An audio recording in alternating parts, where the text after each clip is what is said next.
Welcome to the Lost Lowdown Podcast 106 with your hosts, Claude and Justin. What's up, guys?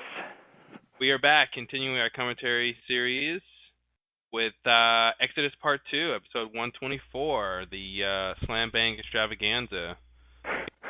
It's pretty action-packed, you know. We were just talking about how this is setting the precedent for Lost season finales. Yeah, I mean we're on an action high right now. Yeah, definitely. We've had already, you know, they've launched a raft. The raft, yeah, the raft got launched. They're going on an expedition to find the Black Rock, get the dynamite to blow up the hatch. They got attacked by the smoke monster. Yeah, the others are coming. Serious multitasking right now. Yeah, there's a lot going on. It's and you know, in the meantime, we're getting these little flashbacks, so it's pretty well done so far. Yeah, I like it. Thumbs up. Thumbs up. Dare I say this is a good episode? Yeah, this show just might go somewhere. I think you know, it's giving me the impression it's worth looking at. I think so. Keep our eye on this show. All right, well let's jump back into Exodus, and this will be the both hours of it, so part 2 and sort of part 3. Yes, maybe just a little disclaimer. If any of you have the Blu-ray version, it's split into 3 episodes. If you have the regular DVDs, then it's just 2. So the second and third parts are put into one track, sort of. So if you have those, you'll just have to flip over at a certain point. It's when right after the Hurley-Bird, they see the Hurley-Bird, and there's a little bit of Jack and Hurley and Kate and Locke walking, and that's where the split happens. Cool. It's right around 42. So just you know, a little technical help in case you need it. Yeah. Awesome. All right, so get your players going, ready to sync.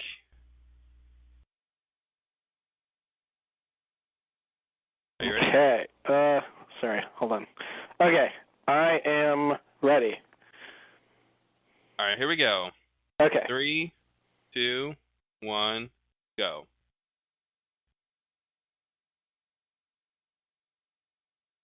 Speaking of Slam Bang. Whoa! Yeah, this was a great sequence. Wow. Previously on Lost. Yeah, they're going through all the major, all the big highlights of the pilot. Wow.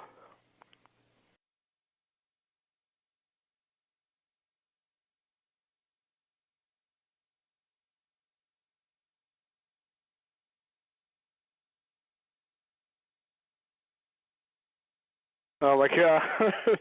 Yeah. This is weird because some of this was in the previously on Lost last time, but.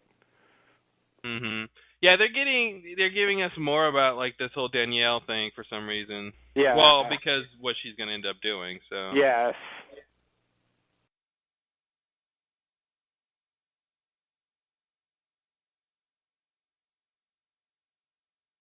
See, they're tying all that stuff together, like the message about other people and the killing with Russo, with the others. Yep. And there's Locke's lie. Throw that in there.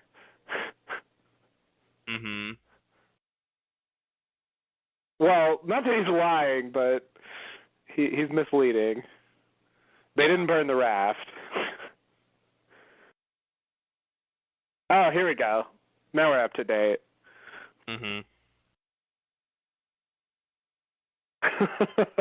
Oh, they had to reuse that. Or die.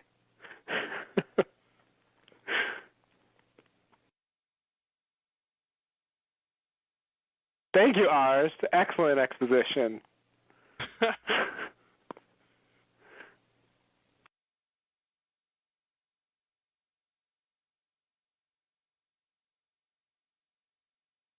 because this rafting is not going to work.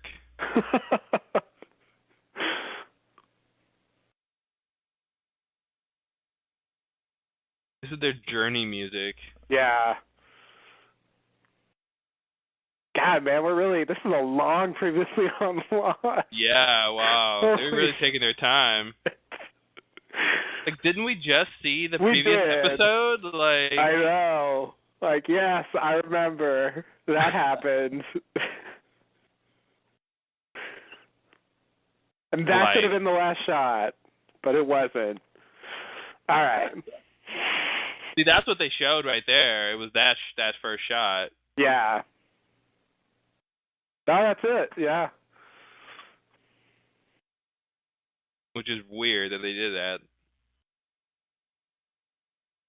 And baby, something, baby.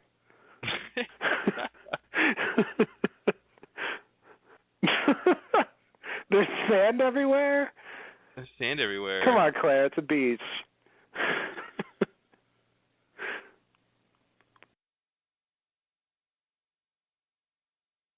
Well, Saeed, lecturing the red shirts. Mm-hmm.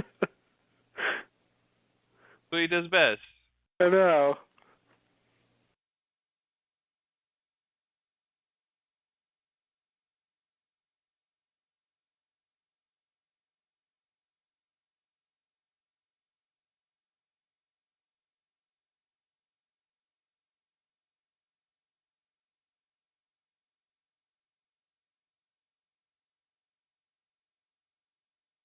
She needs a babysitter.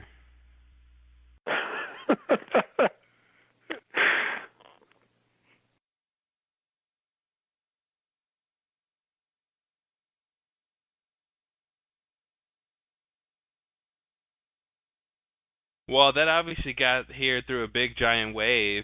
That's what everybody's thinking, right?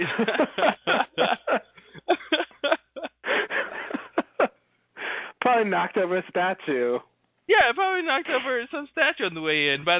Jack is like by the angle of the ship positioning here, it probably knocked over a statue on the giant wave.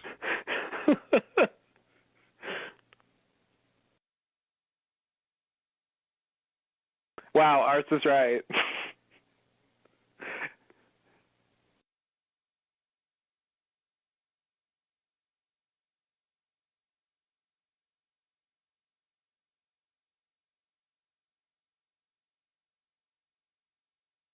So, is this supposed to be like her plan to get like basically the leaders of the group out of the picture so she can go steal the baby?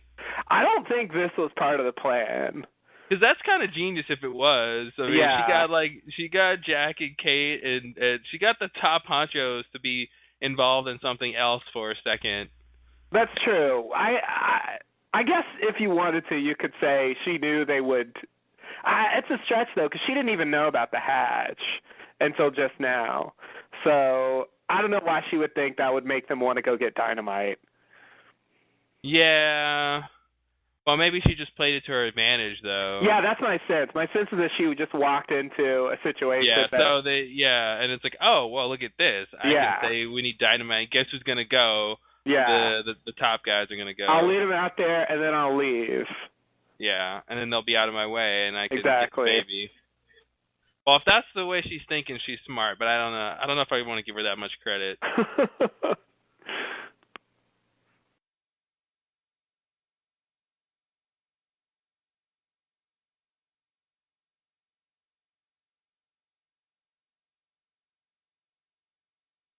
Hey, that was Richard's buddy.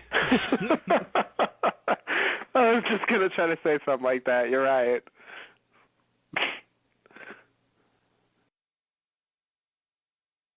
That smoke monster was in here at one point. Totally was. And there was a boar. Mm-hmm.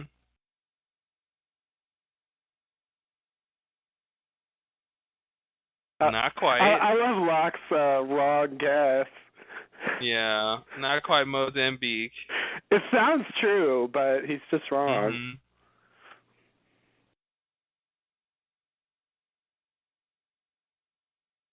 Jack is going to put his life on the line with the guy who used to be tied to Oh this yeah, ship. you're right.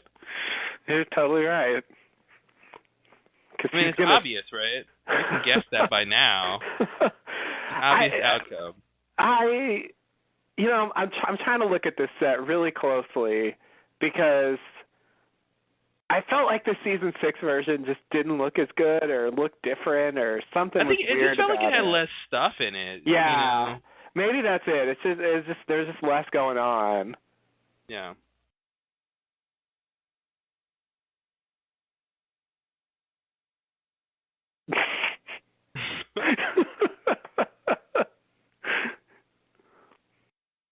I think I think he just needs a drink. He needs to unwind. He's like high strung. Yeah. Yeah. He reminds me of the guy that needed to play golf. Mhm. Yeah, like he really needs an outlet. Like that's his problem. Like yeah. He doesn't know how to function. He's got this pent up energy.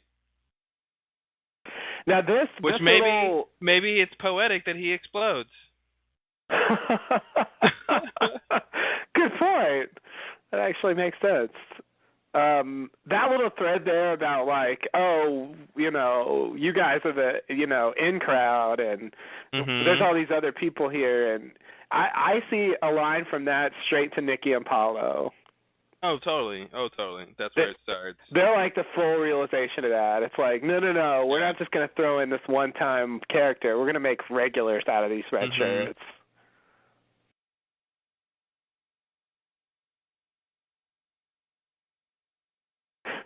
Yeah, I mean, Ars is the first red shirt to really have a big role, right? I mean, yeah. He comes out of nowhere and like he's in all these scenes for a while. And then he sets the trail for Nikki and Paulo coming to fruition. Yeah, exactly.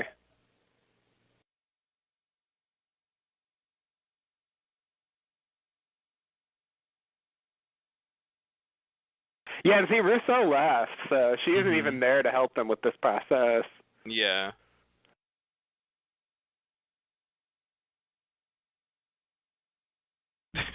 Dynamite can hear you, all right?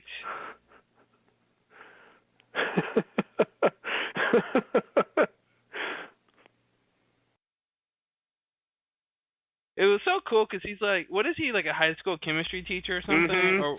It was so cool because it's like, public education teachers, they know what they're doing. Yeah. Jack of all trades. And then he like blows himself up.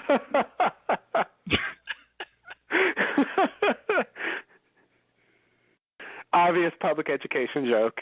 Yeah, totally. This is the state of our education system in America. It's highly explosive. Yeah, this could be a scene where he's like demonstrating something to the class, and it leads to him. And that's the like tone of voice he starts speaking in too. Yeah. Like they're his kids.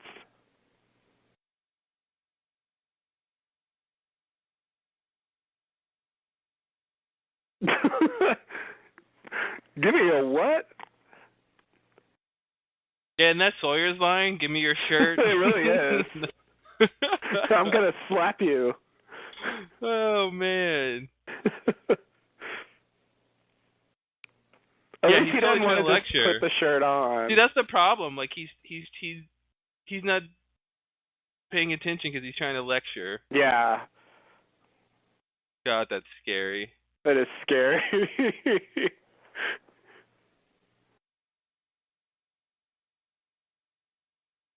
Oh, God. It's really uncomfortable. Yeah, totally. Oh! Man, that's God.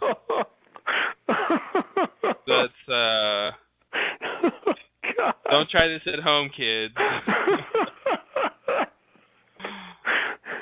Lost. Yeah, you can get away with it now, guys. You can do whatever you want after you blow a character up on TV. So that's a great intro right there. It is. That was a long teaser sequence, man. Yeah. 10 minutes, yeah.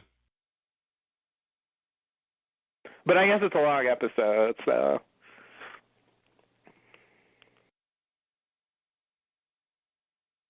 This time we don't hear all those racist comments in the background. Yeah, they didn't replay that part of it.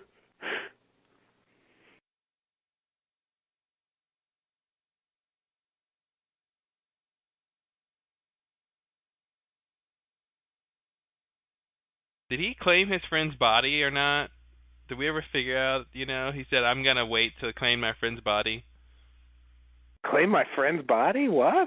Saeed, you remember? Like, he wanted to take a later flight because he wanted to, claim his friend's body. I forgot he said that. I think the show did, too. That's a good point, yeah. I don't think that ever comes up. This kind of thing is always creepy when some, random guy in a Hawaiian shirt, starts doing something he shouldn't be doing, Yeah. Yeah. Yeah, this freaked me out. I remember, yeah. This makes Pike seem evil. Totally. And all he's doing is speaking Korean, but it just makes it seem like you don't know what he's capable of. It means he has, a hidden agenda. Hmm.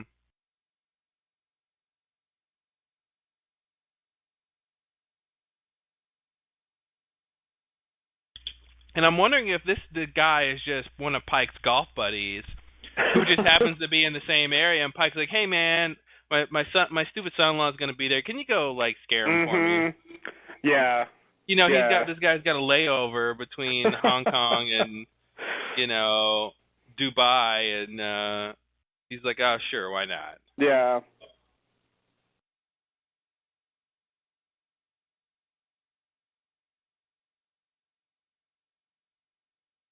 He's always happy when Son's not around. You notice that? I kid, Jin. I kid. Ugh, nature's so ugly. Gotta love those shots. Yeah.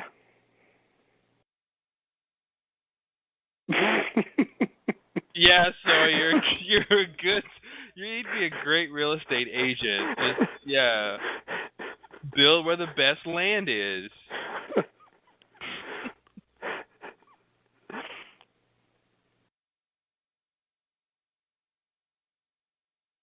So you're singing?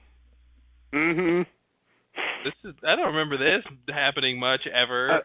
I don't either.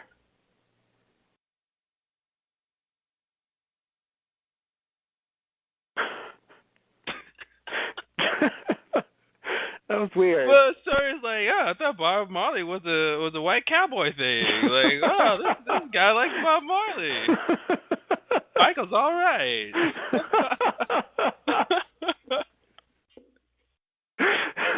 That did seem to be the subtext. Yeah, it really makes sense. They tried to do a reverse stereotype thing going on there. Yeah. It's nice that they tried it, but it's just sort of weird. It is. And that's kind of the point that Michael makes is everybody can like Bob Marley. Yeah. So I was like, I thought it was a Southern thing. Yeah, Sawyer should realize that proves the point. Like, the fact that he likes Bob Marley proves the point. Yeah. Oh, Shannon. If only Boone was here to help you. She's so... she didn't even zip up her suitcase. She could make 2 trips, It really would make more sense. Or ask someone for help. It's going to take her, a ridiculous amount of time going at that pace.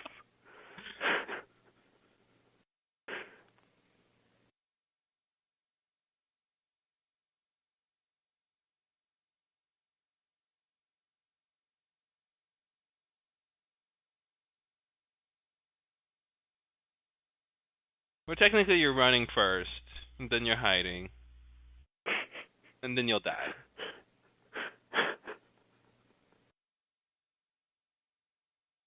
Let me carry your burdens for eternity.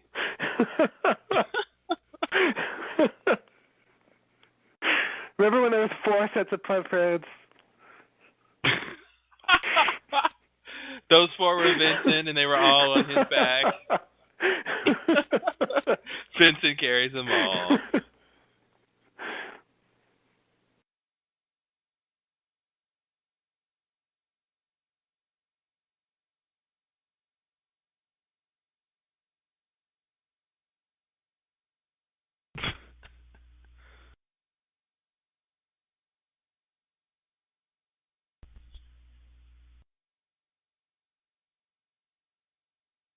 Oh boy.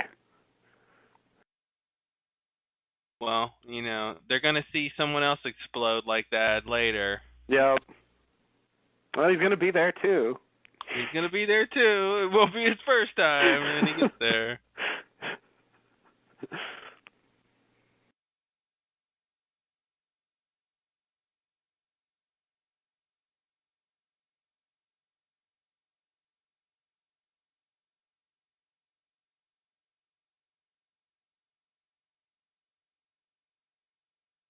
That's so weird when you talk about an accident. It makes the conversation about guilt over responsibility, but that's not. I don't really think that's what his point is. Right? Like his point isn't that like he feels like he's responsible or anybody's responsible. He knows like it just happened, but the fact is it happened. Like that's. I feel like that's his point. Is like we're dealing with a situation where you can be doing something good and you can just explode. Yeah. But I feel like she's trying to console him as if he thinks like, there's just blame to be had. Right.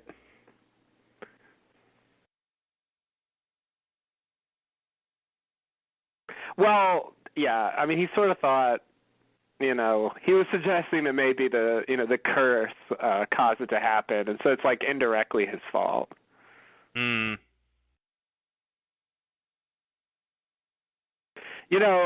This is just good writing. Well, but I think. Kate doesn't know about that. Well, didn't he say it? I mean, he at least briefly said like he's cursed or something, didn't he? Oh, I missed it then. Oh, okay. Okay.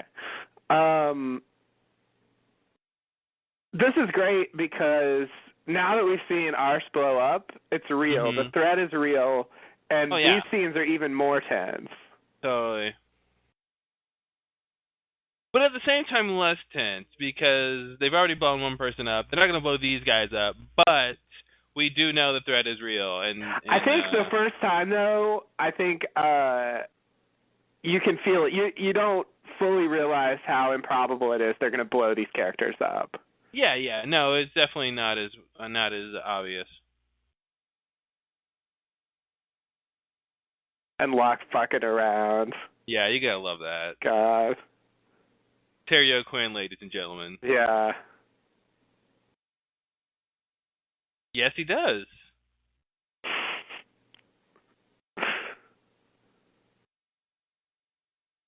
Oh boy. Yeah, it would be weird. It's like all he did was say yes.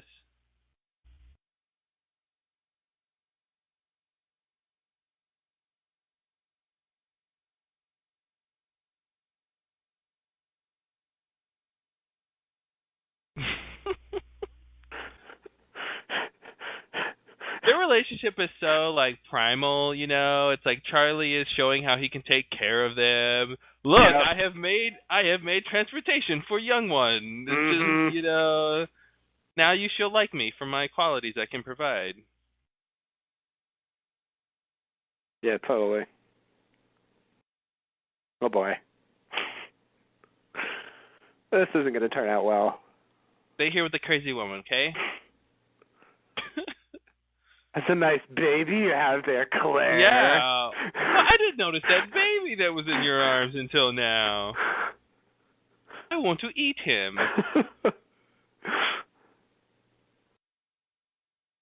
Oh, His name God. is not yours.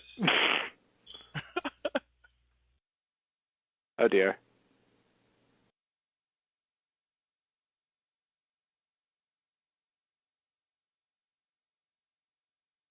Yikes.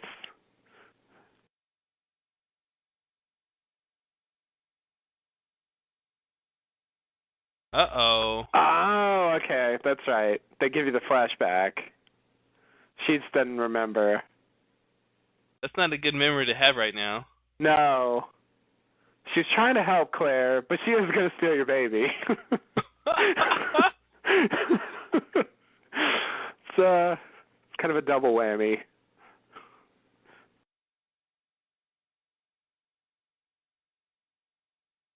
I forgot that there was actually setup for the maternity leave stuff.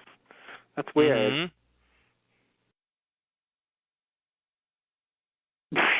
How did that get there? Where's that receipt? I can't find it anywhere.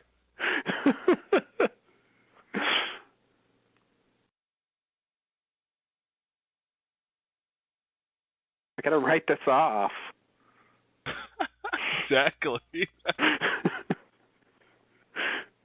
One trash rock star evening.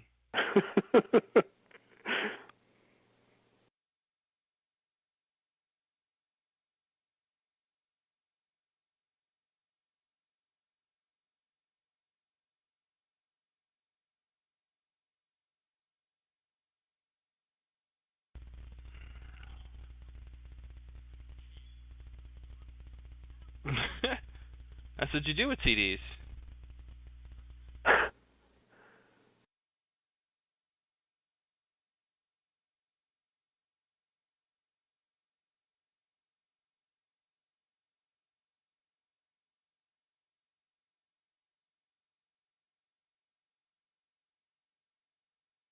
Oh, Charlie.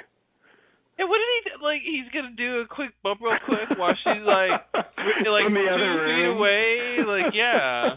I mean, at this point, she could smell it in the air. Like, yeah.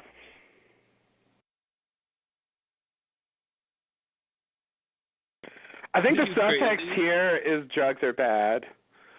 I don't see how you could get that from this scene. No way. Drugs will make you turn on your fellow humanity.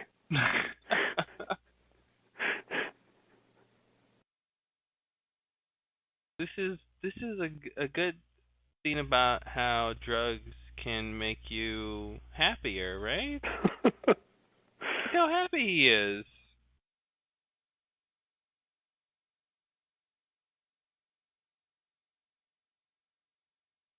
Now Shannon's helpless again.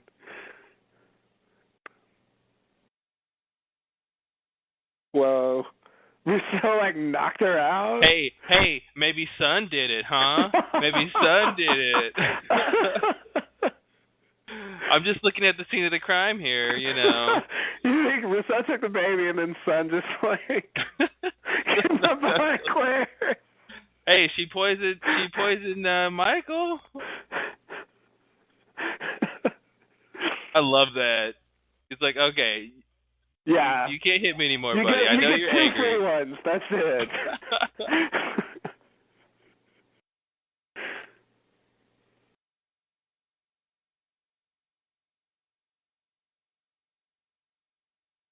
Yeah, Charlie's punches are, like, completely ineffective.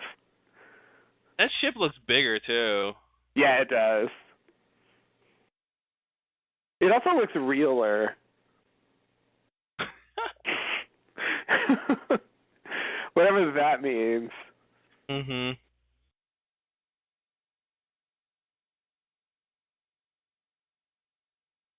Did he say failsafe? Failsafe?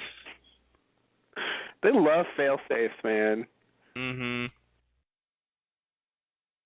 gonna be about the failsafe next finale too.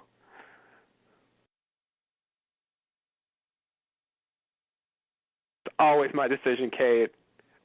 And it's always your decision not to listen to my decision. Exactly.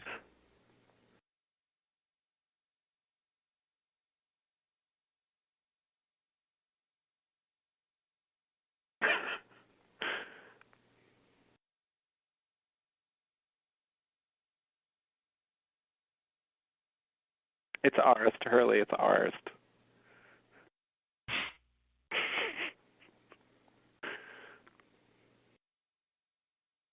He doesn't like that.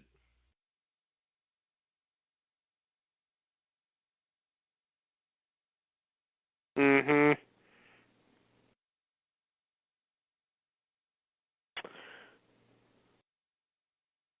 Mine's bigger than yours. I guess fate doesn't like you, Jack. Take the hint, Jack. Take the hint. He's like pissed. Fate He's not doesn't gonna want you carry to Dynamite. die. Yeah, exactly. Yeah.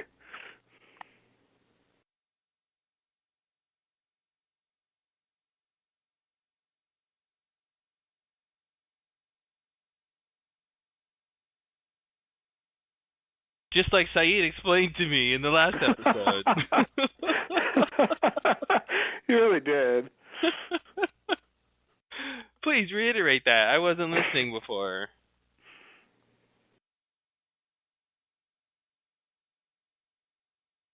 You know, this really goes to show what Gilligan and on the Gilligan's Island those guys could have done if they really wanted to get off the island. Yeah, totally. They could have built a raft like this very easily. Yeah. Took these guys one season. Yeah.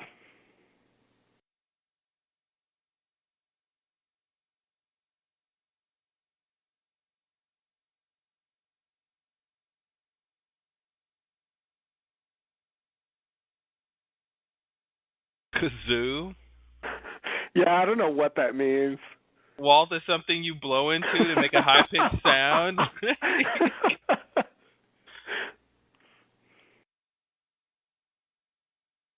Wow, Walt's gonna find out about that?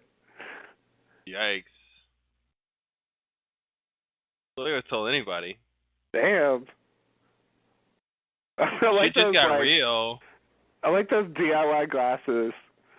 Oh, yeah. Like mismatched halves. Mm-hmm.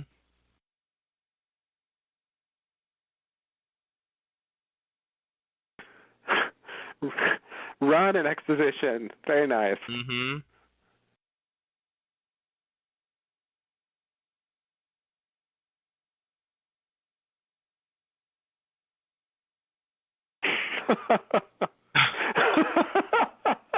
That economic model is just insane. She wants to trade. She really should be selling on the free market. The value of her child is not equal to the value of this newborn baby.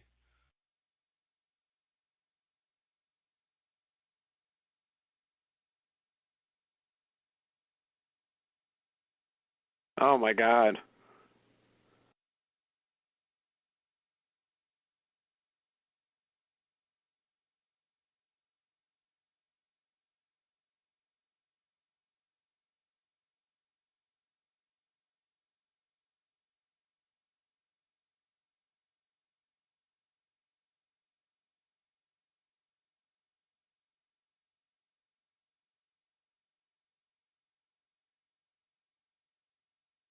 He's the only hope the island has.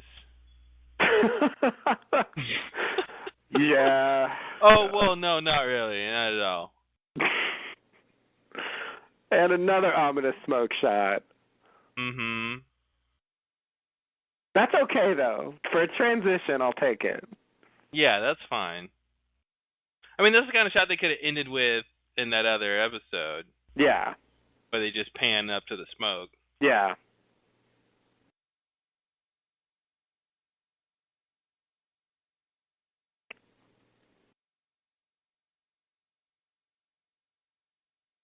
Classic video game noise. Mhm. Like, the game he's playing shouldn't actually sound anything like that. He's playing like a wilderness hunting game, and it sounds like a space shooter.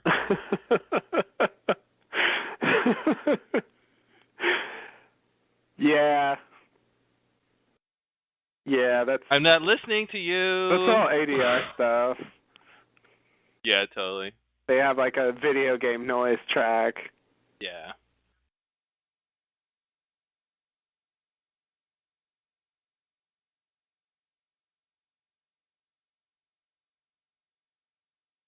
Well, he'll go to school and then he'll come home after school.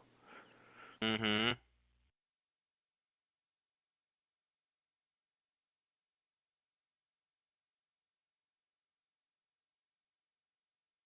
Oh yeah.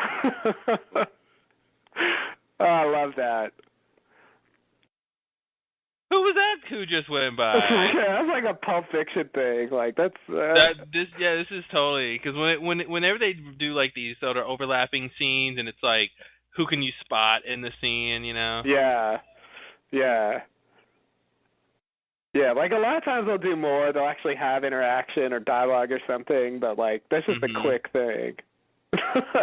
That makes Walt seem kind of scary. It's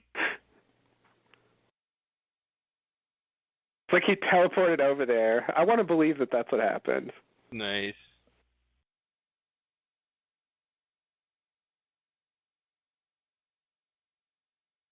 This is how you navigate through a time barrier.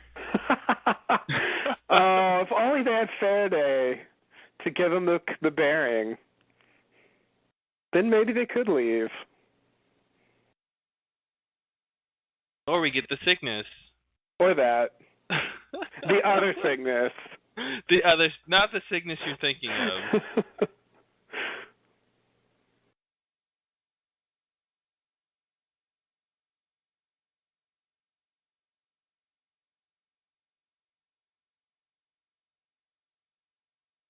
She was a selfish bitch. No, don't say that, Michael. She's just a businesswoman. Yeah, they didn't paint too good a picture of Susan. No, they didn't.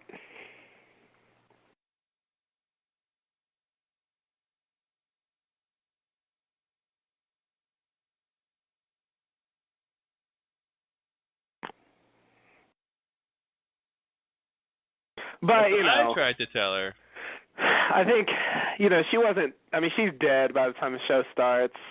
Yeah. She's there for a function. Yeah, I think we're supposed to sympathize with Michael more.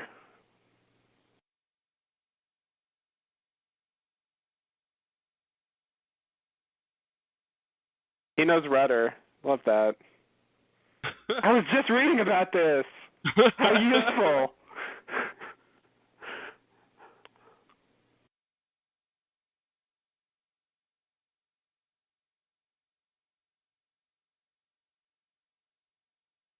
Rope.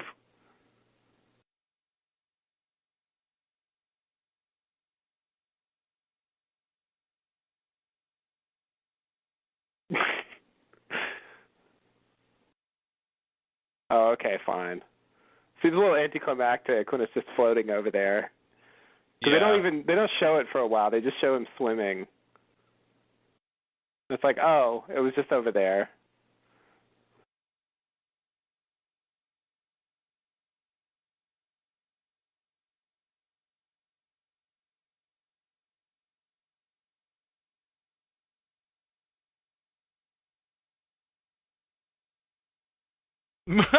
Michael, Sawyer's in the water.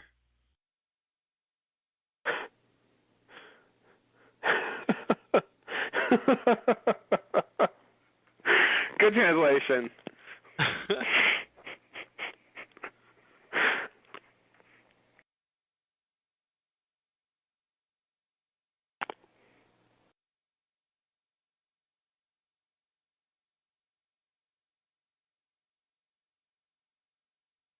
Now, before you burn. Why was that mean? Was he pissed? Like, that was weird. I think he's just trying to get across that he knows he's got a gun in there. Oh, okay, right. Okay. I'm like, he just helped you out. Why are you pissed? But yeah, okay.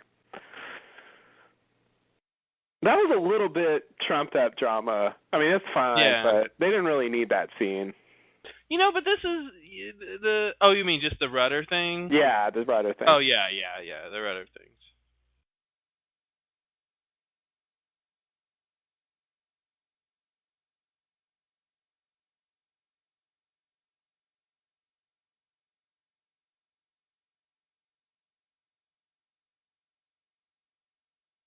Well, it doesn't really eat people, but...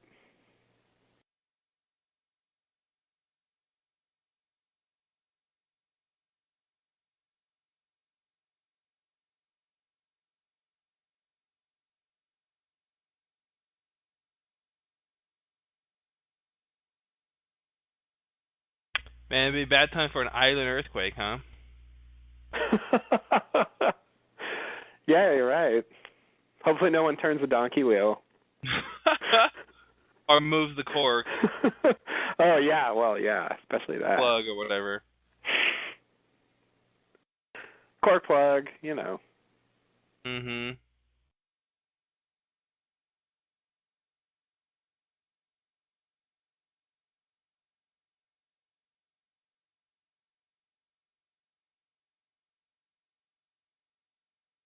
Is that,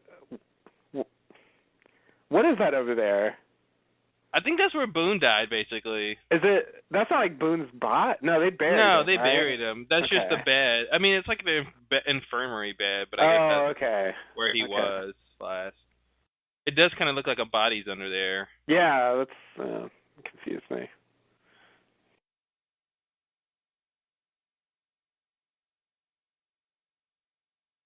It's to bind us together, so we'll make an afterlife together. Yes, I do, son.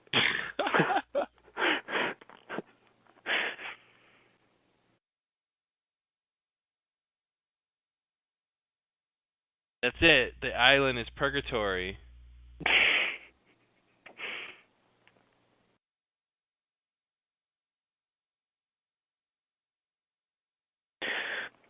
Carlton and Damon.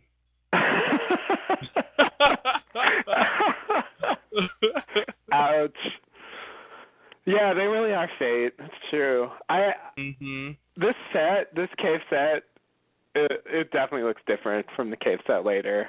And again, it's the same reason. There's more stuff going on. Yeah. Like, it seems like when they rebuilt it, they just wanted to, like, do it more quickly. Down. Yeah. Wow. What a place to walk through. Mhm. That's like Final Fight type area.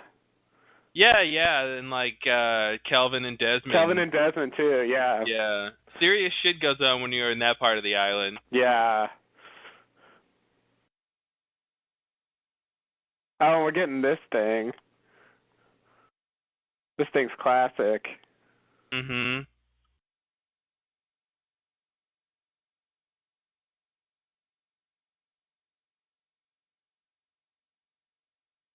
Does Zaid really run ahead of you?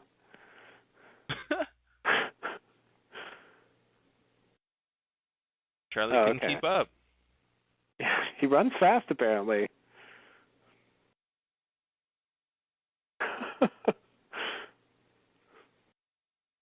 All roads lead to the plane, I tell you. Oh, wow.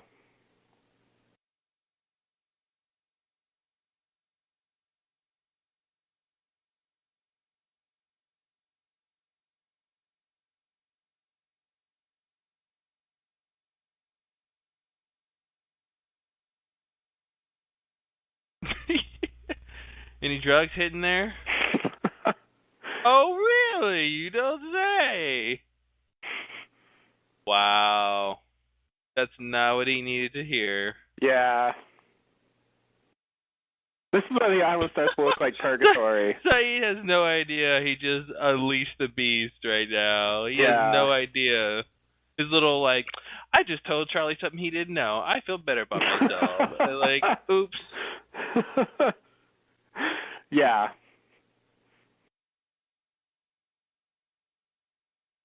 That was a nice little diversion. He's like, that's enough for 6 seasons. Oh, yeah.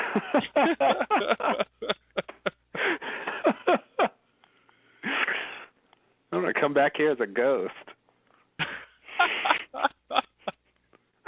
Why not? He's already dead.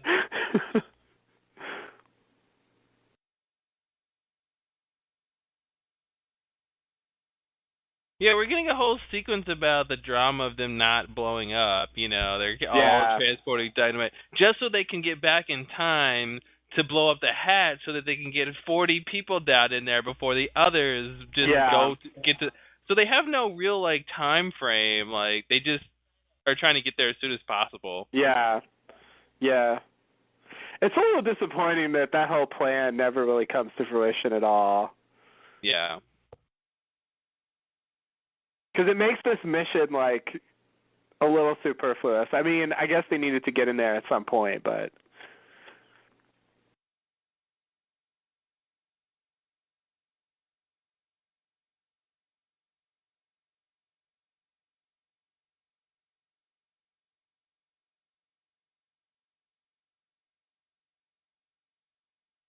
Scottish guy. Scottish guy pushing a button every 108 minutes, or else the wall will end. Duh.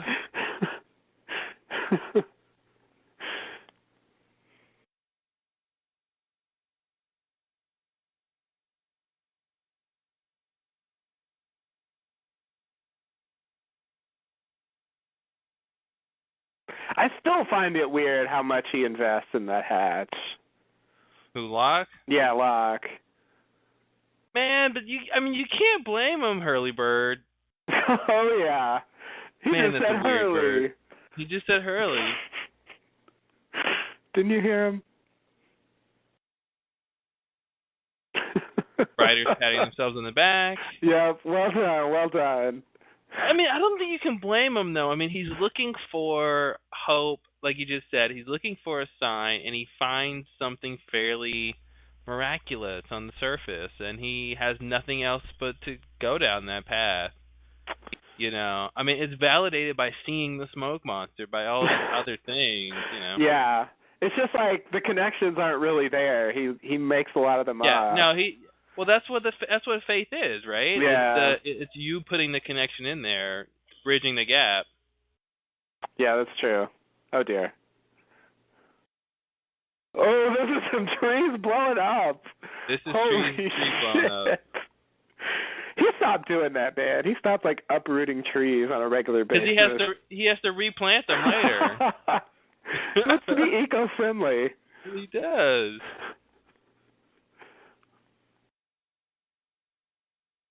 I just forgot how violent it was. Like, you see, like, them being uprooted.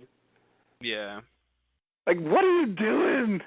Now it sounds like he's, like, laying bombs or something. I think he's just showing off. Yeah. And I guess maybe that's his telekinesis at work, huh? I guess so. Oh, God. Like, how do you do that? But, okay, that's what you're saying. Somebody just cranked in. Yeah, that's his telekinesis. Yeah. And that shot totally mirrors the one from Walkabout. Mm-hmm. Where they go in on his face. So like, why is he running away? Because he's afraid. But why? Did he just see something wonderful? I remember the early days, like, we thought, oh, he's on the wrong path, and that's why the smoke monster's attacking him. Yeah. But yeah, you're right. Crank. He should think it's beautiful. Yeah, I know. Turn the crank. Well, and see, he's running, but then later he's going to say, it wasn't trying to hurt me. Yeah, you're right. Like, really what I think is happening is the Man in Black just wants to talk to Locke. Yeah, I think you're right. So he just wants to bring him down there, and they'll talk to each other. Yeah. We saw Montan lost his arm. Rousseau could tell you that if she were here. Yeah.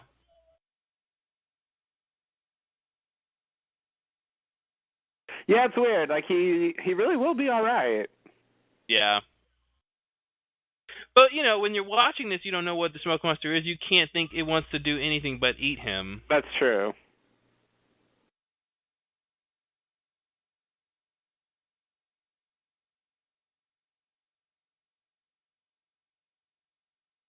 Yeah, that was a really early effect for the smoke monster. Yeah, they it really totally changed it later. Yeah, it's like wispy and darker. Later on, it's like really, really thick and like light gray. Yeah, maybe it grew its power over time. As he got closer to leaving the island. But I'll at least admit that, you know, I mean, it's the episode where we hear footsteps, but at the same time, we see what it is. Yeah. And it really shouldn't be having footsteps. Yeah, it's not a dinosaur. It's clearly not a dinosaur. Although it probably could be a dinosaur if it felt like it. Yeah, if one died on the island, I think it could. One probably did, right? A long time ago? Why not? I mean, dinosaurs weren't everywhere, but sure, why not? Some sort of prehistoric life. The island was always moving. Maybe it moved. Yeah, some sort of prehistoric life is on that island, I'm sure. Yeah.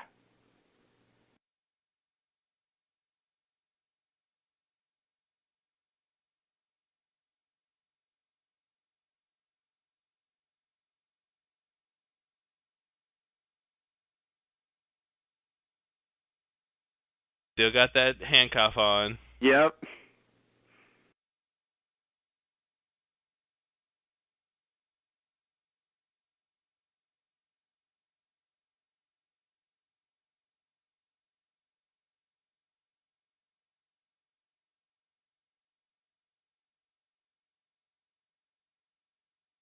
Oh.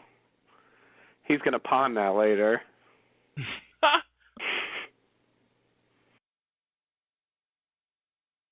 To buy a gun to kill himself.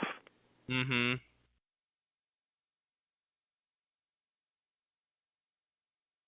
Is that your crackpot theory of the week? It is. It sounds like it. Like, what? But then the gun won't work because the island won't let him die. It won't let him die. It won't be done with him.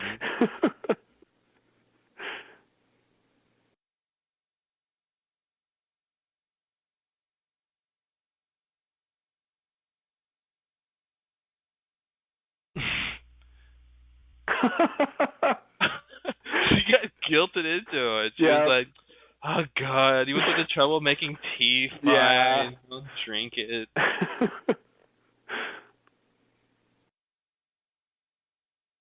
I'm Australian, honey. Our names don't mean shit. Ouch.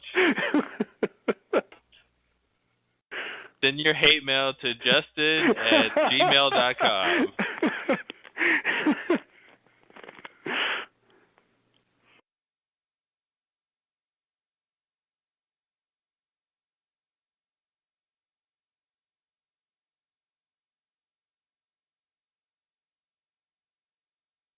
Running. I mean, there's like 5 plot lines going on right now. Yeah. Yeah, this is crazy. Look, it's a baby. Wow, that really worked. That really worked. That was a great trap. You thought she was just gonna like leave it there? Come on, Charlie. He's like, hey, look, Russo went to pee. She left the baby sitting here. Quick, before she comes back. Like, what did he think was going on? Kidnapping it. Oh man. Yeah, she got tired of holding him. Look, he's just sitting here.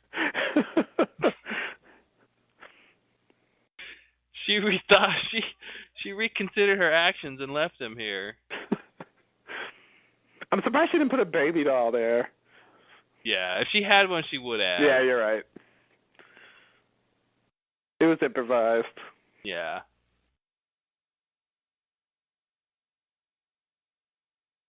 Oh, Saeed.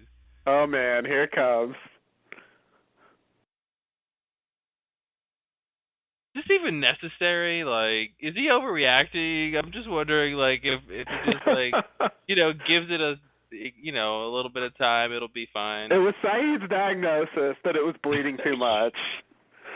So... Like, it's not even that much blood, like, coming out. I think he might just was like, I always wanted to try this. They wouldn't let me do it in the Republican Guard, but I always wanted to try this.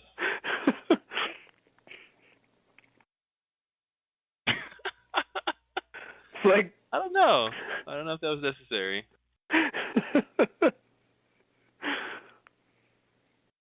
It's bonding. Mhm. Remember that time I burned your head with gunpowder?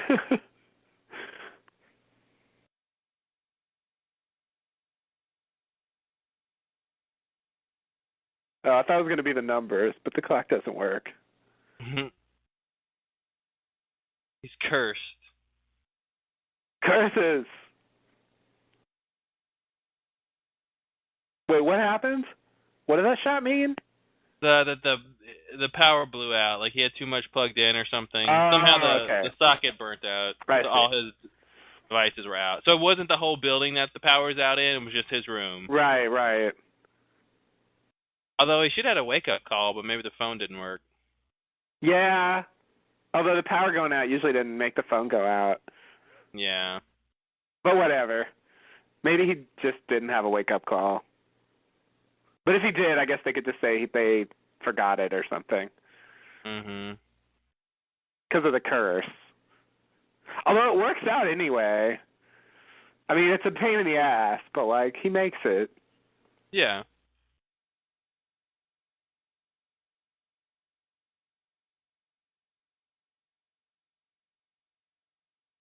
There goes my plane. That's your plane, Hurley. Catch it. It's not too late to catch it, man. It's still there. Yeah, it's a weird shot. Like, I totally believed that this was the numbers causing all this. Mhm. I feel so foolish. Now it just Well, why seems else like, did he have so much bad luck? Yeah, it happens. I mean, I don't know. It's a Monday. Unless it's Jacob. Although I don't know why Jacob would just cause him a bunch of problems. I mean, you know, the one way to look at it is he's just being tested, right? What is he willing to go through for some of this stuff? Oh, yeah. You know? That's true.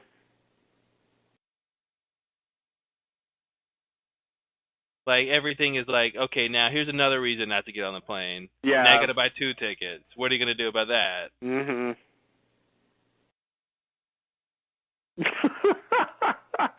Wow.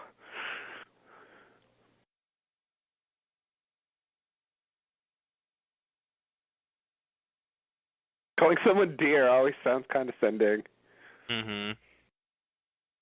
Unless they're an actual deer. Well, yeah.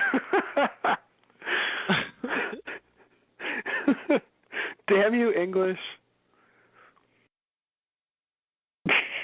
Dear, dear, dear. Be nice if there was a down escalator. Yeah, right.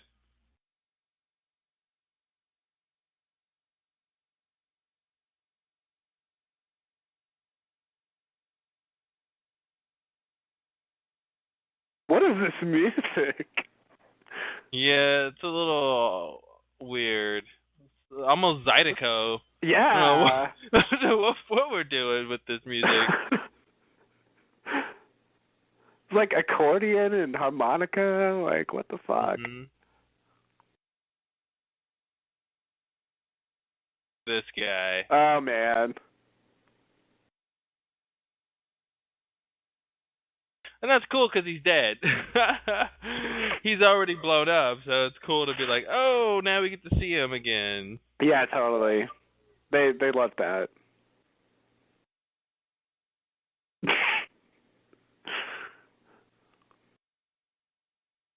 Yeah, you need $500. You just had a hip replacement.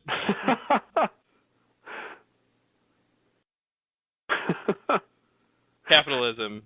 Buy a new hip. Yeah, exactly. How much does a new hip cost? Here. Now you can replace the other one.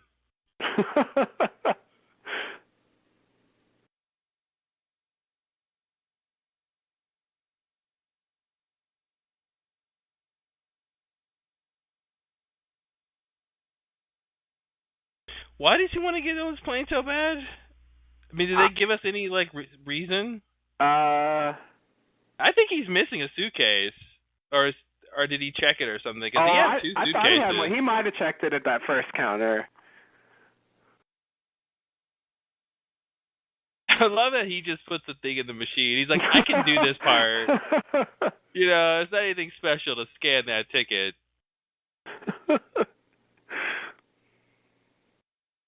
Jenna? Yikes.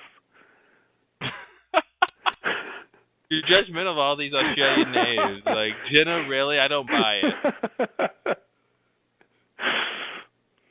What are you hiding, Jenna? Here, hug me. I'm sweaty. That's a security violation, sir. I'm going to write you up.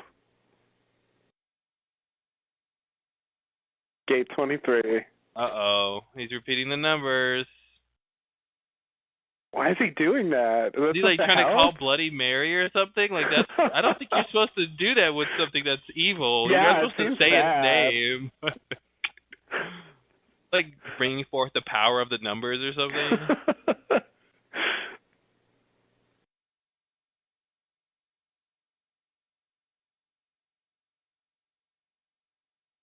Uh-oh. 23. Oh, boy.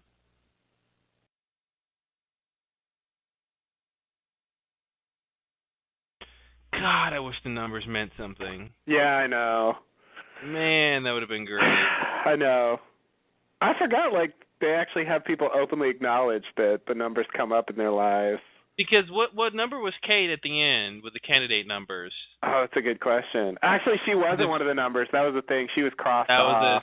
She was like 51 or something. That's right. That's right.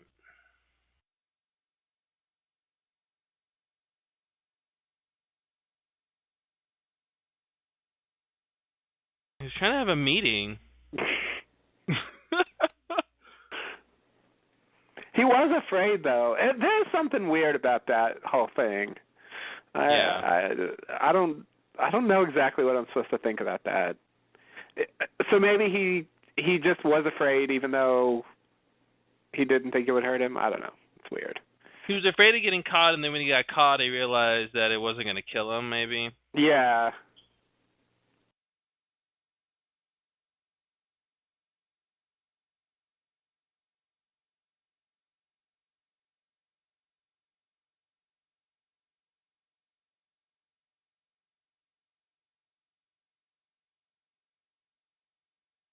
By Jacob.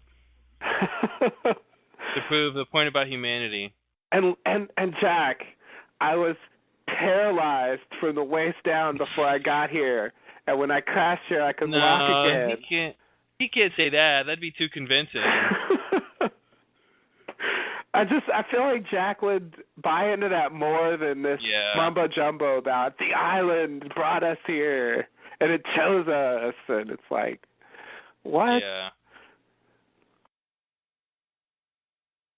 Uh-oh. That sounds scary. Yeah, actually, yes, I did. Ouch! Man, I mean, that's what a crazy man sounds like. It really is. Like he just doesn't seem credible at all. Because he technically divined that himself. Like, you know, that's just his interpretation of the events. Totally. Like, this makes it seem like he's become some crazy island zealot who's like worshiping the island and thinking it's demanding sacrifices and it has plans for all of them. Like, and it's totally in his head. It's totally not true. It's based on something. It is based on something, but it's misinterpreted. Yeah, there's people who have plans for him, people on the island, but the island isn't anything. The island is just a thing. Yeah.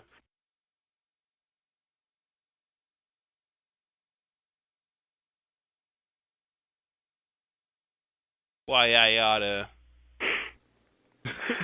And that's, you know, that's the kind of scene that they tried to pay off at the end, I think. Mm-hmm. Jack finally believing in destiny.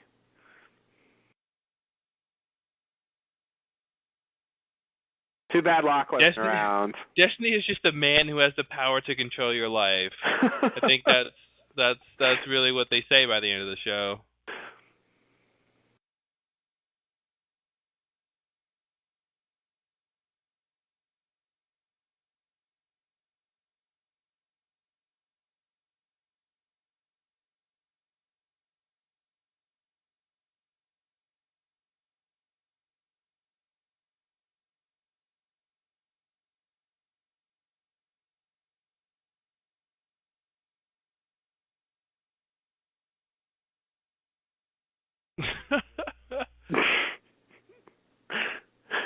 Child abuse is okay in the South.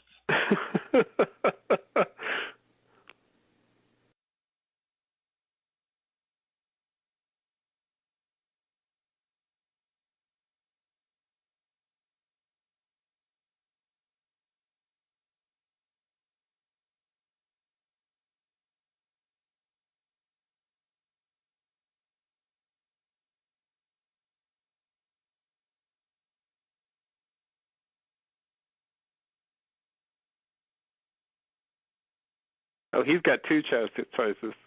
Wow. That's it. Those are the 2. Michael's kind of close, really. Sawyer's choices are you're a hero or you're a villain. Yeah.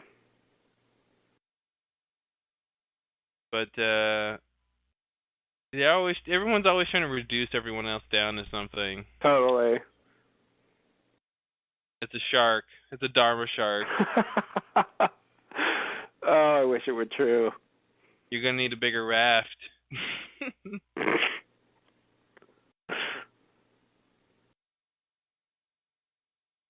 Oh, wow, they go out on that.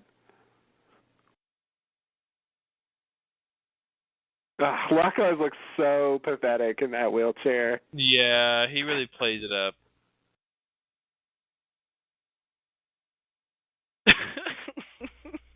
Oh, there's Jenna again.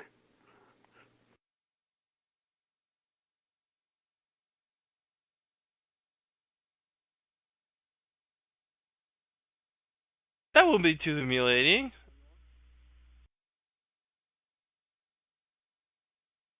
Wait a minute, did he just call her Michelle? Maybe she did lie about her name. I missed what he said.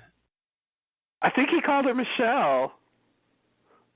I missed it. And that was totally the same lady that was talking to Hurley. Well, her name tag said Jenna. Wow. Maybe she's Jenna Michelle. I thought he said something to Locke about it, but I don't know what the line was. I missed it. Oh, okay. I don't know, maybe the subtitles got it wrong. They said Michelle. Oh, you saw the subtitles? Yeah. Well, see, Locke can't even pick something up off the ground. You can't even pick it up. I mean, it's, That really sucks. It's sad. It's sad. But look at him now. Now he's a crazy man. Do whatever he wants. I'm going to blow this up. I don't care how cursed it is. Don't tell him what he can't blow up.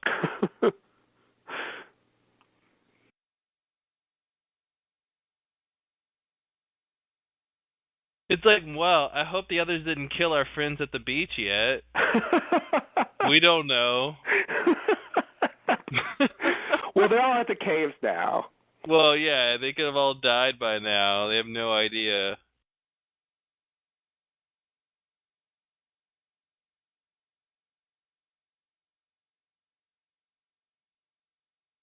Really acts like he doesn't want to blow up. Mm-hmm.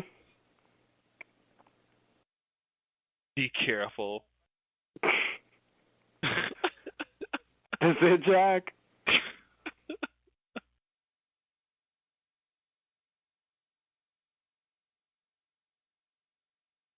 Me? He's like, why am I involved? Yeah, every time somebody tells him to do what to do, it's like, who, me? I have to do something. I just want to stand here at a safe distance. This is when I can do anything. Man, if they really just knock really hard, Desmond would just let them in. I know. If they could just find that other door, it would be a lot simpler. Yeah. They wouldn't have to blow anything up.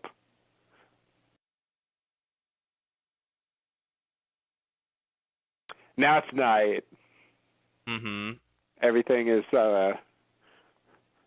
coming to a head.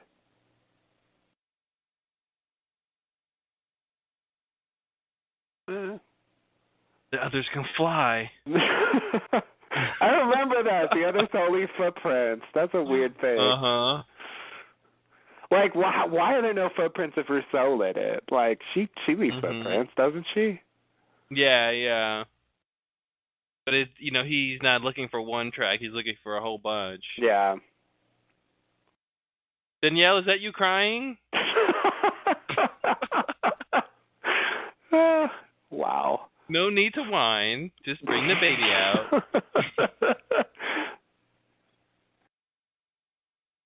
I'm his mother now. This is Alex too. A boy this time.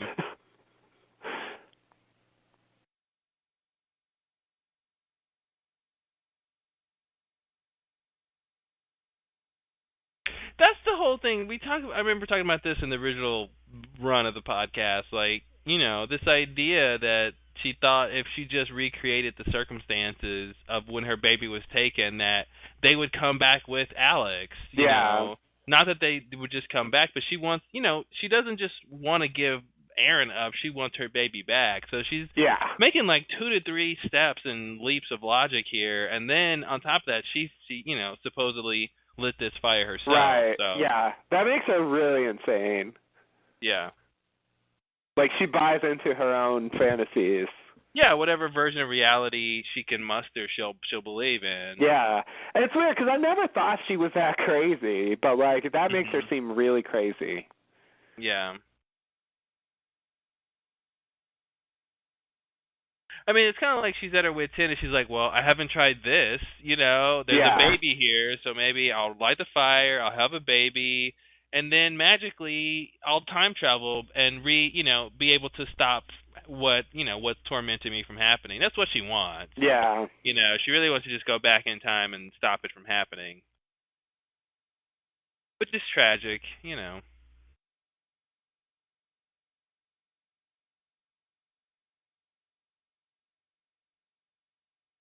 Technically speaking, she could have told Jen to, like, you know, stick around and save her from Ben taking her baby or something. Well, yeah. That would have been crazy. Yeah, you're right, actually. If she, oh my God, yeah. The original reset. Yeah, so that thing right there where she says the others said they were coming for the boy, you know, that's foreshadowing what's going to happen for Walt. But, you know, she hears the whispers. So once again, like, it feels like the whispers are the others at this point. Mhm. And yeah, but that, I mean, and if it's the others that she heard whispering, then it's just to say that they were in the jungle talking about getting Walt. But that makes no sense. Yeah. They should be like nowhere near where Rousseau is. Right. You know. Right.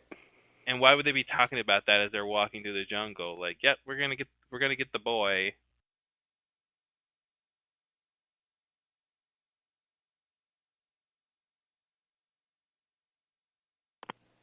But, you know, it's true, so it lends validity to what she's saying. Yeah, yeah.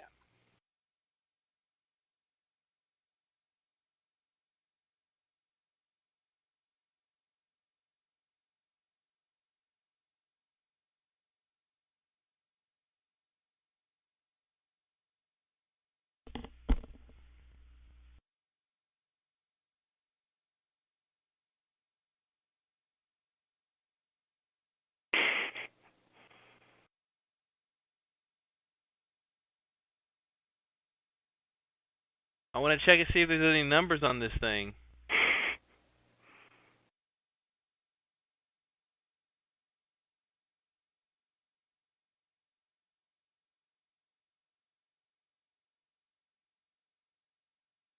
Well, what about back where? Yeah, be more specific, Kate. A lot's going on. Jack's like, I made like 200 decisions in the last 5 minutes. What are you talking about?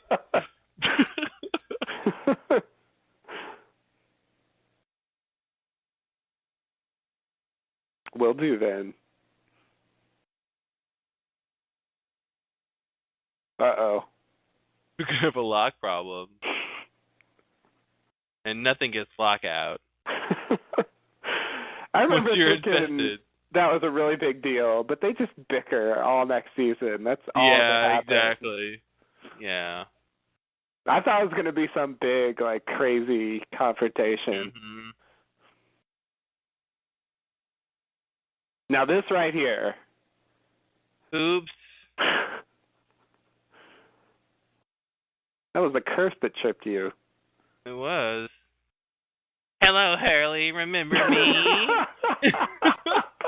We're your friends. You were chanting us earlier. They really should start talking. He should, like, hear them taunting him. That'd be great. Now, this moment right here, this is where I started to not fully like Locke anymore. No, this is it. This is when he shows what side he's really on. how selfish he really is. Yeah. Like, yeah, no, he's a devotee of this is his best chance of figuring out why he's alive. Yeah. Yeah, and just to brazenly ignore, like, not just even wait for a second to see what Hurley's talking about. Yeah. Like, it just bothered me. It just made him seem really, like, foolish and, like, really, I don't know.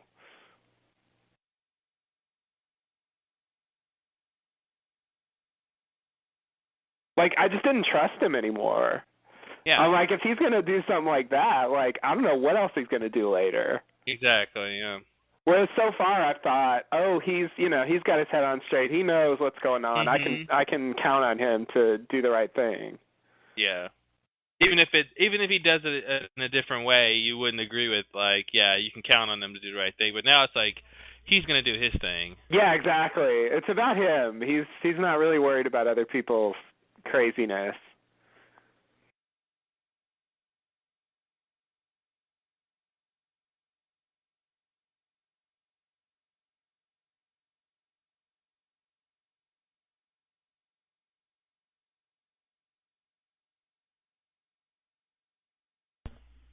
That's a good thing, Walt.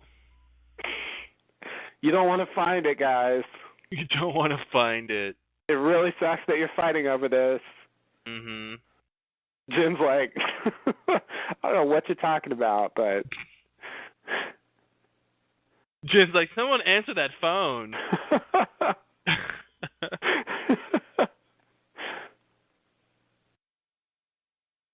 And then the others must be like, these stupid... I know. And, they're leading us right to them. We really lucked out with this crew. We don't have to find them. Oh, we missed it. Oh, well, now we're going to die. Oh, it's back. Yep. Here he comes. Wow, they just got rescued. Everything's going to be okay now. Mm-hmm. Here. Thanks, Jen. Yeah.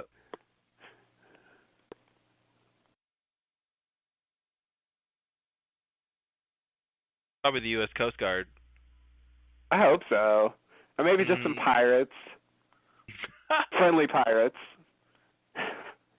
Captain Jack Sparrow. Yeah, for example. The friendly pirate. They have a flashlight. They must be rescue workers. Like, I love the music, man. They totally fake you out with this.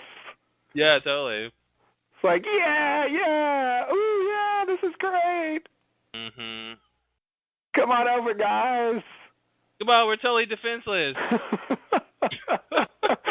I can't imagine the others are just like, wow. Yeah. They're happy to see us. I mean, Tom can probably, like, barely keep a straight face. I know. He's like, and action.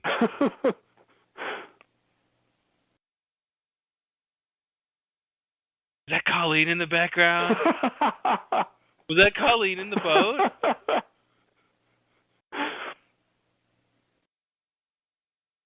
Man, Tom looks so different from how he looks later. Oh, is that a man in the back? You can tell. I don't know what that is. Uh-oh. Say what? Take it where? To safety? Yeah, us too. We're all going. You're rescuing us. What happened? Yeah, that's a theater light. That's like a film set light they have. Yeah.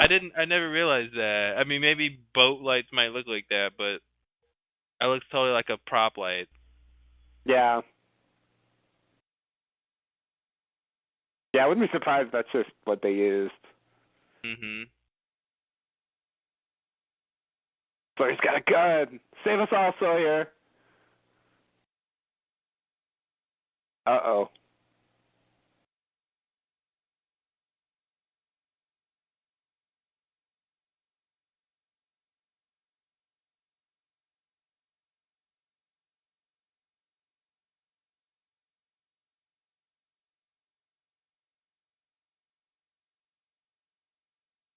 I'm sorry, your boy's growing too fast.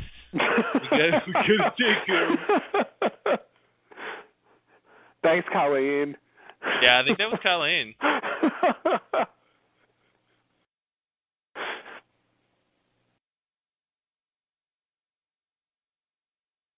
All that hard work.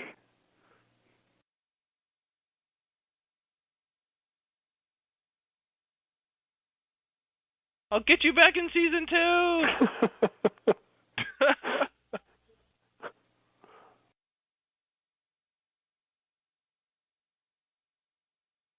They could have lost it there. Yeah. Yeah, they could have. See what we got. We got on that little montage. Little sentimental montage. Other things are going okay. Yeah, this is happiness. We got the baby back. That's cool. Don't worry, some crazy lady took him. Mhm.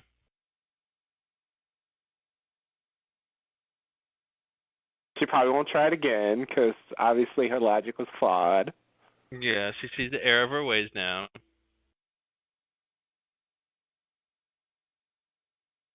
What's everyone so happy about over here? Who called the happy circle?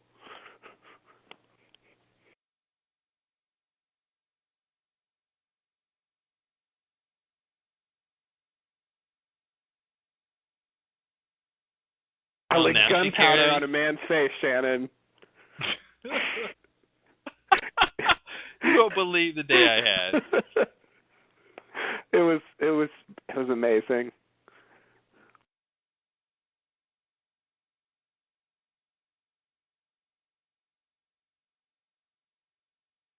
Oh, he's gonna pray later. Oh man, that is not a good subplot they're throwing in there. No. Not a fan. Oh, back on the plane. Here we go. This they totally mirror this in season 6 with them getting off the plane in slow motion. Yeah. Like it's weird how much impact they get out of like people finding their seats on a plane. Yeah, it's like a really mundane thing happening, but they put it in slow motion and they put this music on, and somehow it seems like this whole idea though of I think what they're capitalizing on, this whole idea of plane travel when you get on a flight. I mean, Destiny is totally built into that whole idea, right? From just the idea of the plane getting to its destination to who you're sitting with, to all these little things about everyone has a different past and it's all converging, and so I think that's what you get out of this, if it was, them, all in some other situation, I think it'd be less, less impactful, I think. Yeah, I see what you're saying, yeah. Because there's a sense of faith when you get on an airplane, you know what I mean? Right. Like,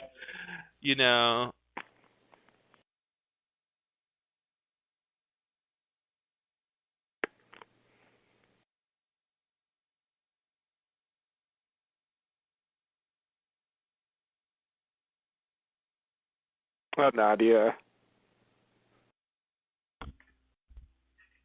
Too bad he didn't know, his soulmate was a couple seats in first, in front of him. Oh, Boone! Oh, he's wow. not dead right now. Yep. I'm back, Shannon. But only in the past.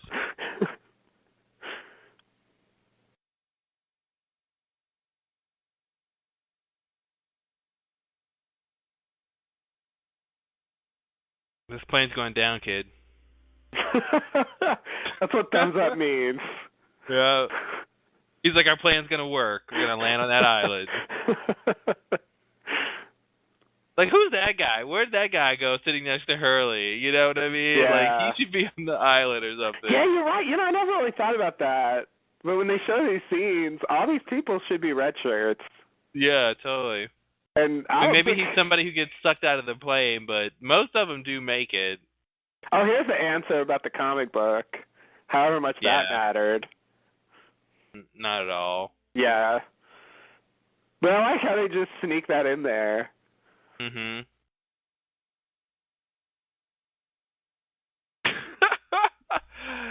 You look like a man of faith. Oh, you look like a man of science.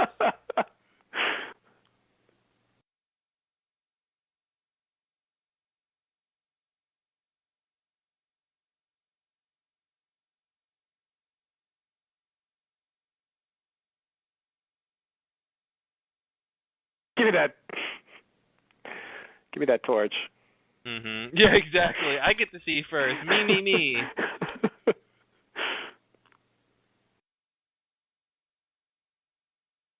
And I guess Desmond's awake now. I hope so. Who's that blasted outside my door?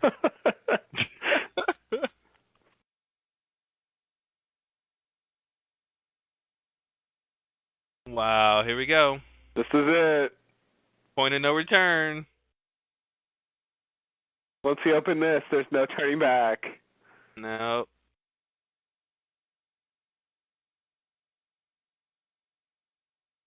Locke is sealing his doom right now. Yep.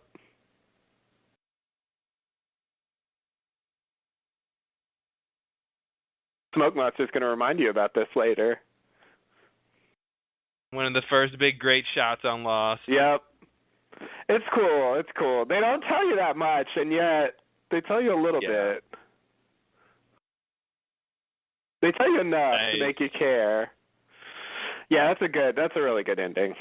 All right. That makes up for part one.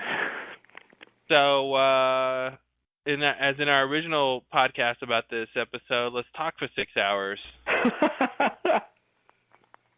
Yeah, well. There's not that many mysteries, right? At this point, yeah. We can really explain everything that's going on in this episode. For the most part, I would say the only thing that's kind of there is some messiness with the Rousseau story. Not that really matters much. Yeah. I feel like they. But we know the whole story. True, but it's sort of tied in with messiness with the others and the whispers, and so there's a whole whatever you call it, salad. Salad? I don't know what the word I want to say. Is that what you call it? Casserole? I don't know. A mixture of things that are making that a problem. I think the other thing. So you sort of threw this out, and I accepted it. Like the idea that the reason why the Smoke Monster was dragging Locke down there is he just wanted to like talk to him or something. Mm-hmm. Like I still feel like the show owed us an explanation for that. Yeah. And we never really get it. I forgot what they say. Doesn't Locke address that question to him though, or am I making that up? Like don't we come back to that of Locke saying about the fact it wasn't going to kill him like in season 5 or something? Or am I making that up? I mean, just now in the episode, Locke says he doesn't think it was going to kill him, and he thinks he's being tested. But that's just his interpretation. Yeah, but I thought later, like he makes some comment about his early experience with it. But I can't think of what I'm talking about. But I don't think so. But I maybe I'm forgetting. Yeah, I mean, what was weird is the Smoke Monster starts coming out. Everybody runs, but Locke. Locke is curious, which seems to make he doesn't think it's going to hurt him. Right. He's not scared of it. Then he sees it. It kind of pushes him down, and then he gets scared of it and runs, and then it chases him, and then it pulls him. And as it pulls him, then he goes, "Oh wait, no, it's not going to hurt me." So I don't, he sort of flip flops, but I guess the idea is he just got scared, or once it grabbed him and it didn't immediately smash him, he realized, oh, it's not trying to kill me, it's just trying to corner me so it can talk to me or whatever. Right. Yeah, so like and I can't. I mean, that's obviously my opinion from hindsight. I can't say that that's exactly what they were thinking when they wrote that scene, but yeah, at that's least a different it fits question. in. But really, what I'm asking for, I mean, so that's I could ask that question, but what I'm asking for is the retcon answer. Like, how are we, in light of what we know, to interpret that scene now? Yeah, you know? which is I think it just wanted to talk to him, and it was going to maybe say, hey, maybe he's wants to get him on the path to be leader of the others sooner or something. Okay. Yeah. You know? Yeah, and I guess it's the kind of thing that, like, there's no easy way to reveal that. Yeah. Because it's so much about Locke, and once he's dead, Yeah, Locke would have to talk to the smoke monsters to know that. Yeah. He has to talk to Man in Black, which doesn't happen. Right. But maybe, I don't know, maybe Christian could have brought it up. I don't know. I guess that would have been weird, but I would have liked some kind of further comment on what the point of that scene is. Because as it stands now, like, I mean, I think your answer makes the most sense, but, like, it kind of feels like, just like an excuse to have an attack and get some suspense, and, like, there's not really, it doesn't seem like there's really anything significant going on there. Yeah. Well, I mean, it's a character thing. It shows Locke is, he's the only person willing to go with this thing. He's, like he's got this, counterintuitive idea. So it shows, what we were talking about before about how bought in he is into the idea of the island and stuff. I guess I like that idea that he trusts the smoke monster, and he thinks that it, represents the island in some way. I wish that point had been hammered home a little bit more. Yeah. Because it just, I don't know. It feels like he wondered about it from afar, but it doesn't feel like I wanted that connection to be made. I wanted some kind of, I wanted an open meeting with him and the smoke monster. Well, he had a lot of meetings. It was just with Christian. I know. Smokey as Christian. And I just that's wish he could have. I mean, it would have been weird, but I wish he could have said, "I'm the smoke monster. I've been watching you, and I tested you, and I kind of wish like he could have said that stuff. I know that might have given away some of the plot a little too early, but yeah, I just wish there was a way to like make this a part of the story more. Mm-hmm. Yeah. But, a lot of great storylines all happening at once. Classic Lost finale, just a ton of stuff going on. Yeah, definitely. Definitely. Like the only real thing that gets resolved is the Aaron Rousseau story. Mm-hmm. They managed to accomplish that, but, like, everything else is left hanging. Yeah, there's a lot to come back to. And, I always loved that feeling about Lost finale. It's like there was nothing quite like the disorder and chaos that would remain after one was over. Mm-hmm. Yeah, they didn't wrap it up, and like, end the season, we're gonna wrap everything up, and all night, like, they always had cliffhangers. Yeah, it's not like like True Blood or something where they always like tie it up so much that like it ends up feeling kind of, I don't know, boring or something. Like they leave you with stuff to think about or worry about. Yeah. I mean, you got Walt, who's just been taken. You got the hatch, which has just been opened. Yeah. Who knows? I mean, Rousseau's kind of wrapped up, but who knows what she's gonna do next? Yeah, there is a little mystery there. Like how, what was that flashback of Claire scratching her arms? Mhm. So there is still something more to be said about her, like that they didn't resolve. Yeah. Yeah, and then we know what the smoke monster looks like. That's true. That was definitely a reveal. That's because that's not, when I heard those sounds, that's not what I pictured.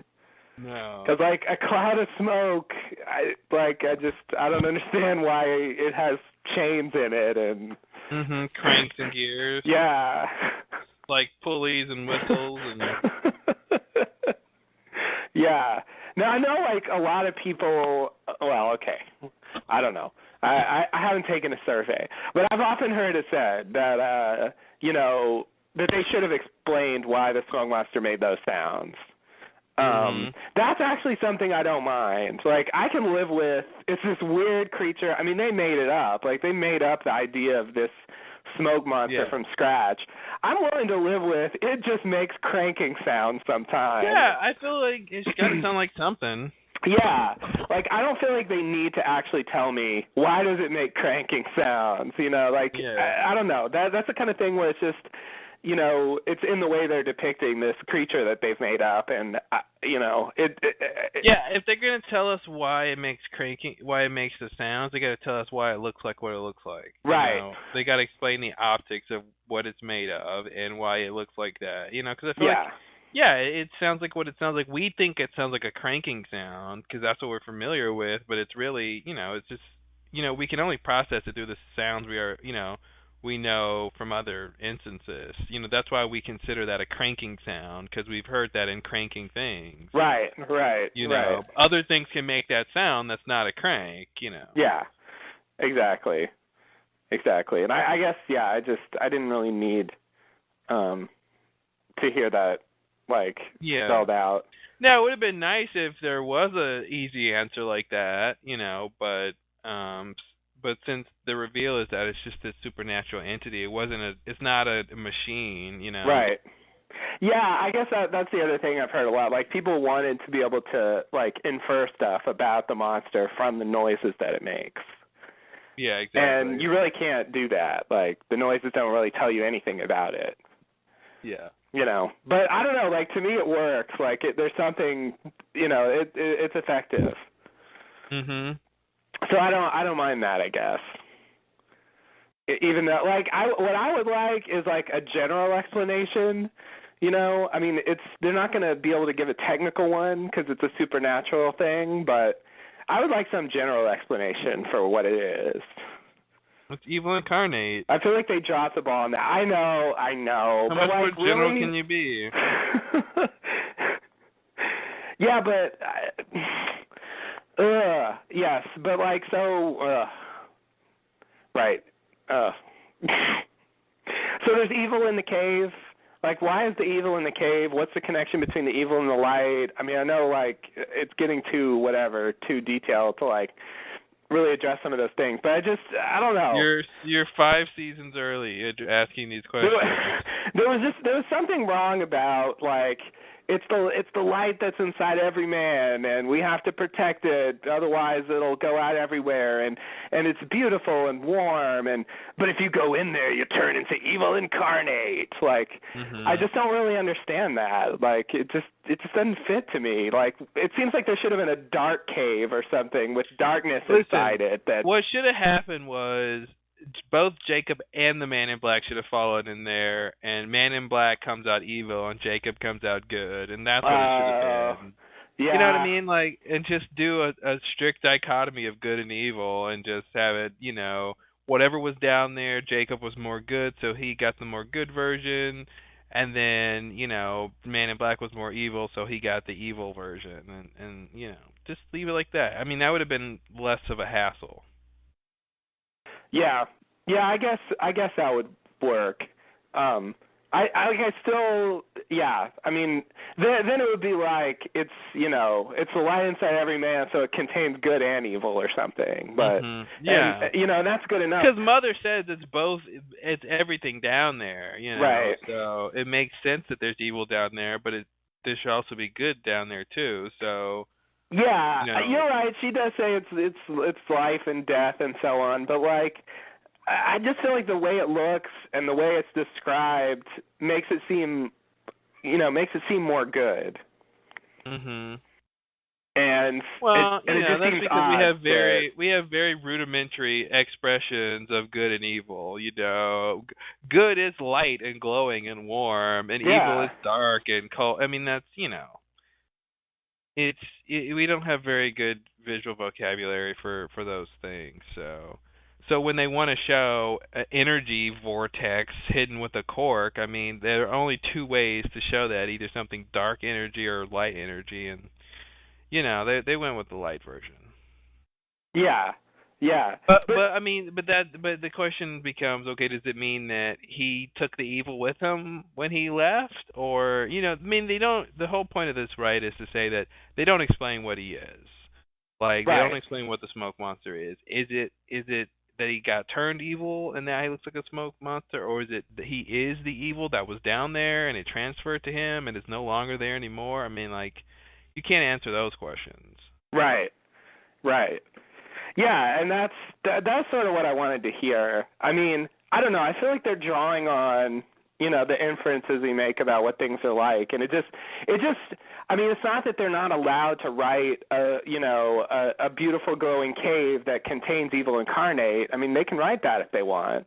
It just strikes me as a weird mixture of like ideas, Mm-hmm. That like it just doesn't quite work for me. Yeah, how do you visually show the gamut of both good and evil? Yeah, I don't know. Yeah, that's and so that's the problem when you say some place has that, and someone's gonna go look at what that looks like. I don't know how do you show that besides something glowing. I mean, like again, talk about rudimentary visualizations. I mean, energy as itself, we only really have a couple ways to really show what that looks like. So when you get abstract like that, they're going to show this thing that's not very defined, and then if they never talk about it specifically, you're left with all these questions. Yeah. I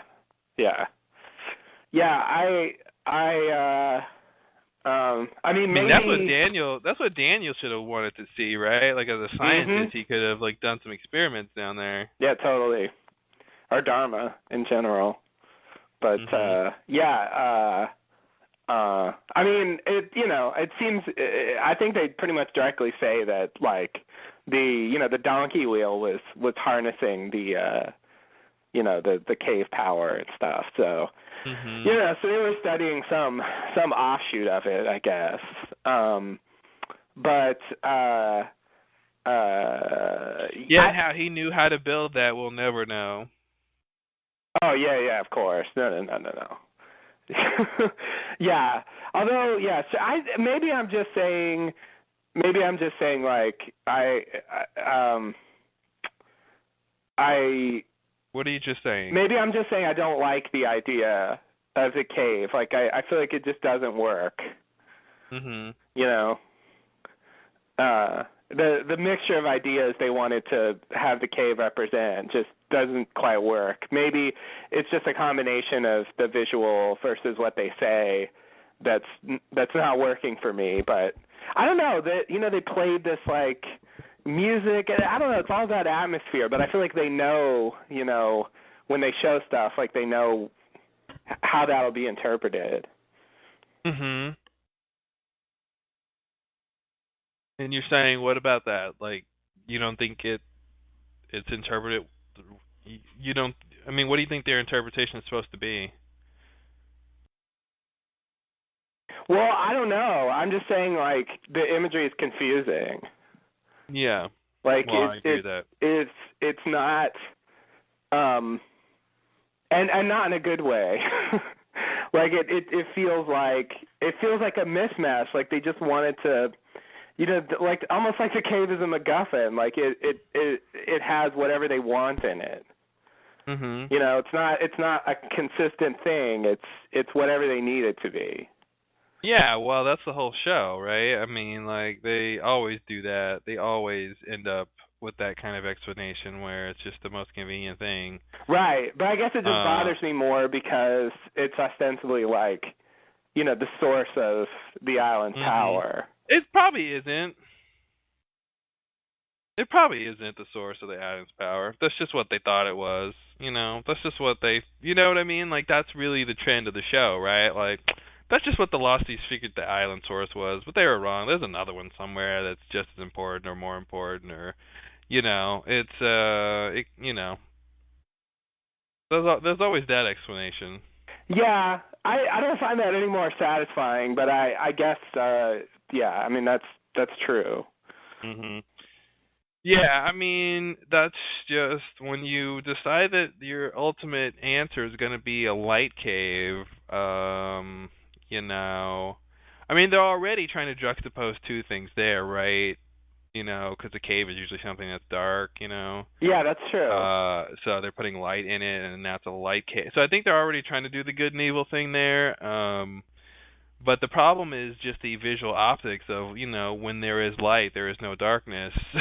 And so both the idea of showing us those two, you know, emotions or whatever, thematically, good and evil, versus, you know, our visual description of that in terms of light and darkness, you're just going to have a problem to have them both in the same room. Right. They're mutually exclusive. So you know that's you know then it wasn't really about that anyway. During the scenes, it was really about either Jack stopping it or Desmond thinking he's gonna move on or all that other stuff too. So Yes. I don't know. You know, it's the origin of the smoke monster, and like I said, I mean, as far as what the show says, it's the source of all the strangeness on the island. So I don't know. I just want it to make a little more sense in my brain. But I think you're right. There's also like a sort of spin-off from the issue I'm having is like, yeah, exactly. Did he take all the evil with him? I wish they had said that. I mean, everyone's talking about why he can't leave or that he can't leave, but why couldn't they include a few lines about why? You know, like he, you know, that cave was keeping the evil trapped, but when he went down there, it escaped and fused with his consciousness, and now if it gets off, it'll spread. You know, Jacob was the only person who could have made such a statement, and he never did. He just went into believing that, I don't know. I mean, that was up to Jacob to make that assessment because he was the only one who saw the transformation. So, he would have had to say, "Oh, well, now my brother took all the evil with him that was down there, and now he can't leave." And so, I mean, they did skip forward and go, "Okay, well, he can't leave now."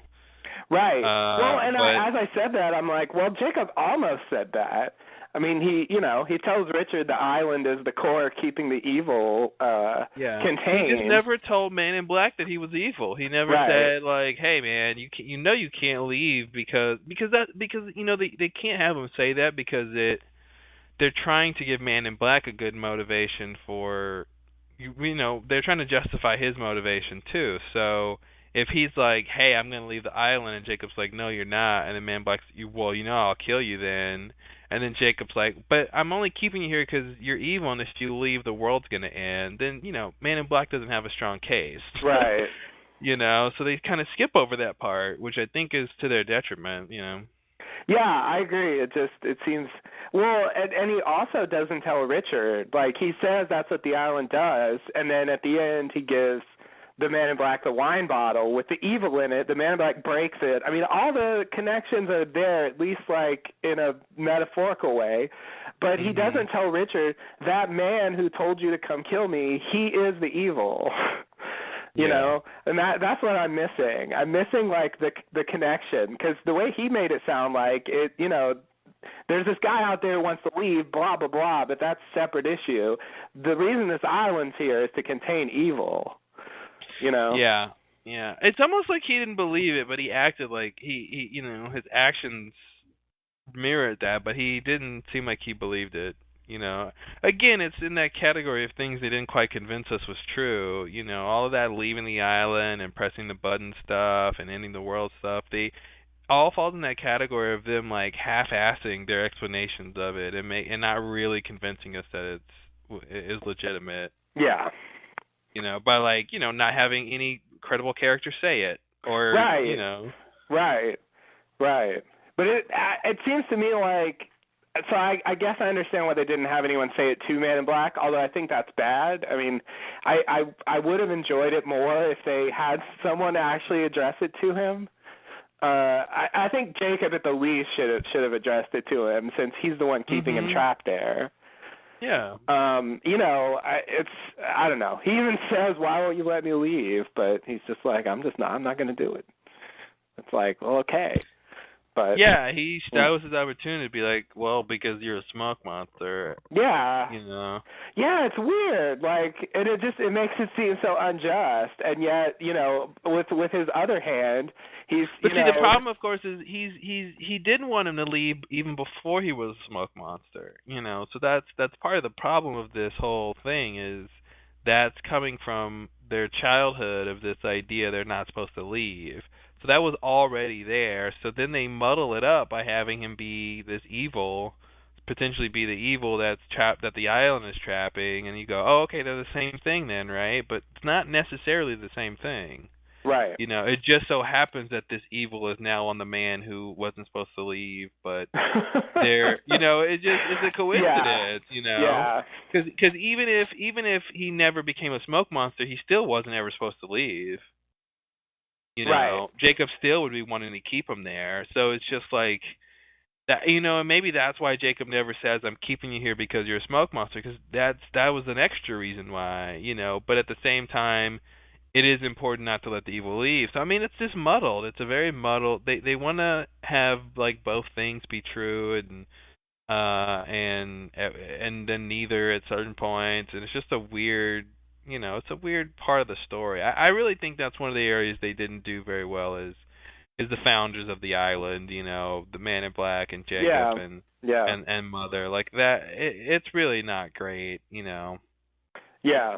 Yeah.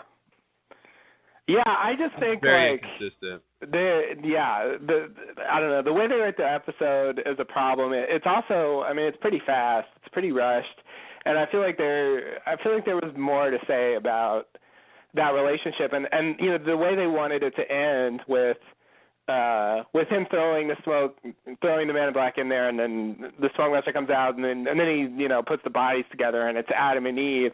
They wanted to end on that note, but it sort of it allows him to hide the issue of like what he made and what that means. Mhm. Because it's about I killed my brother. Yeah.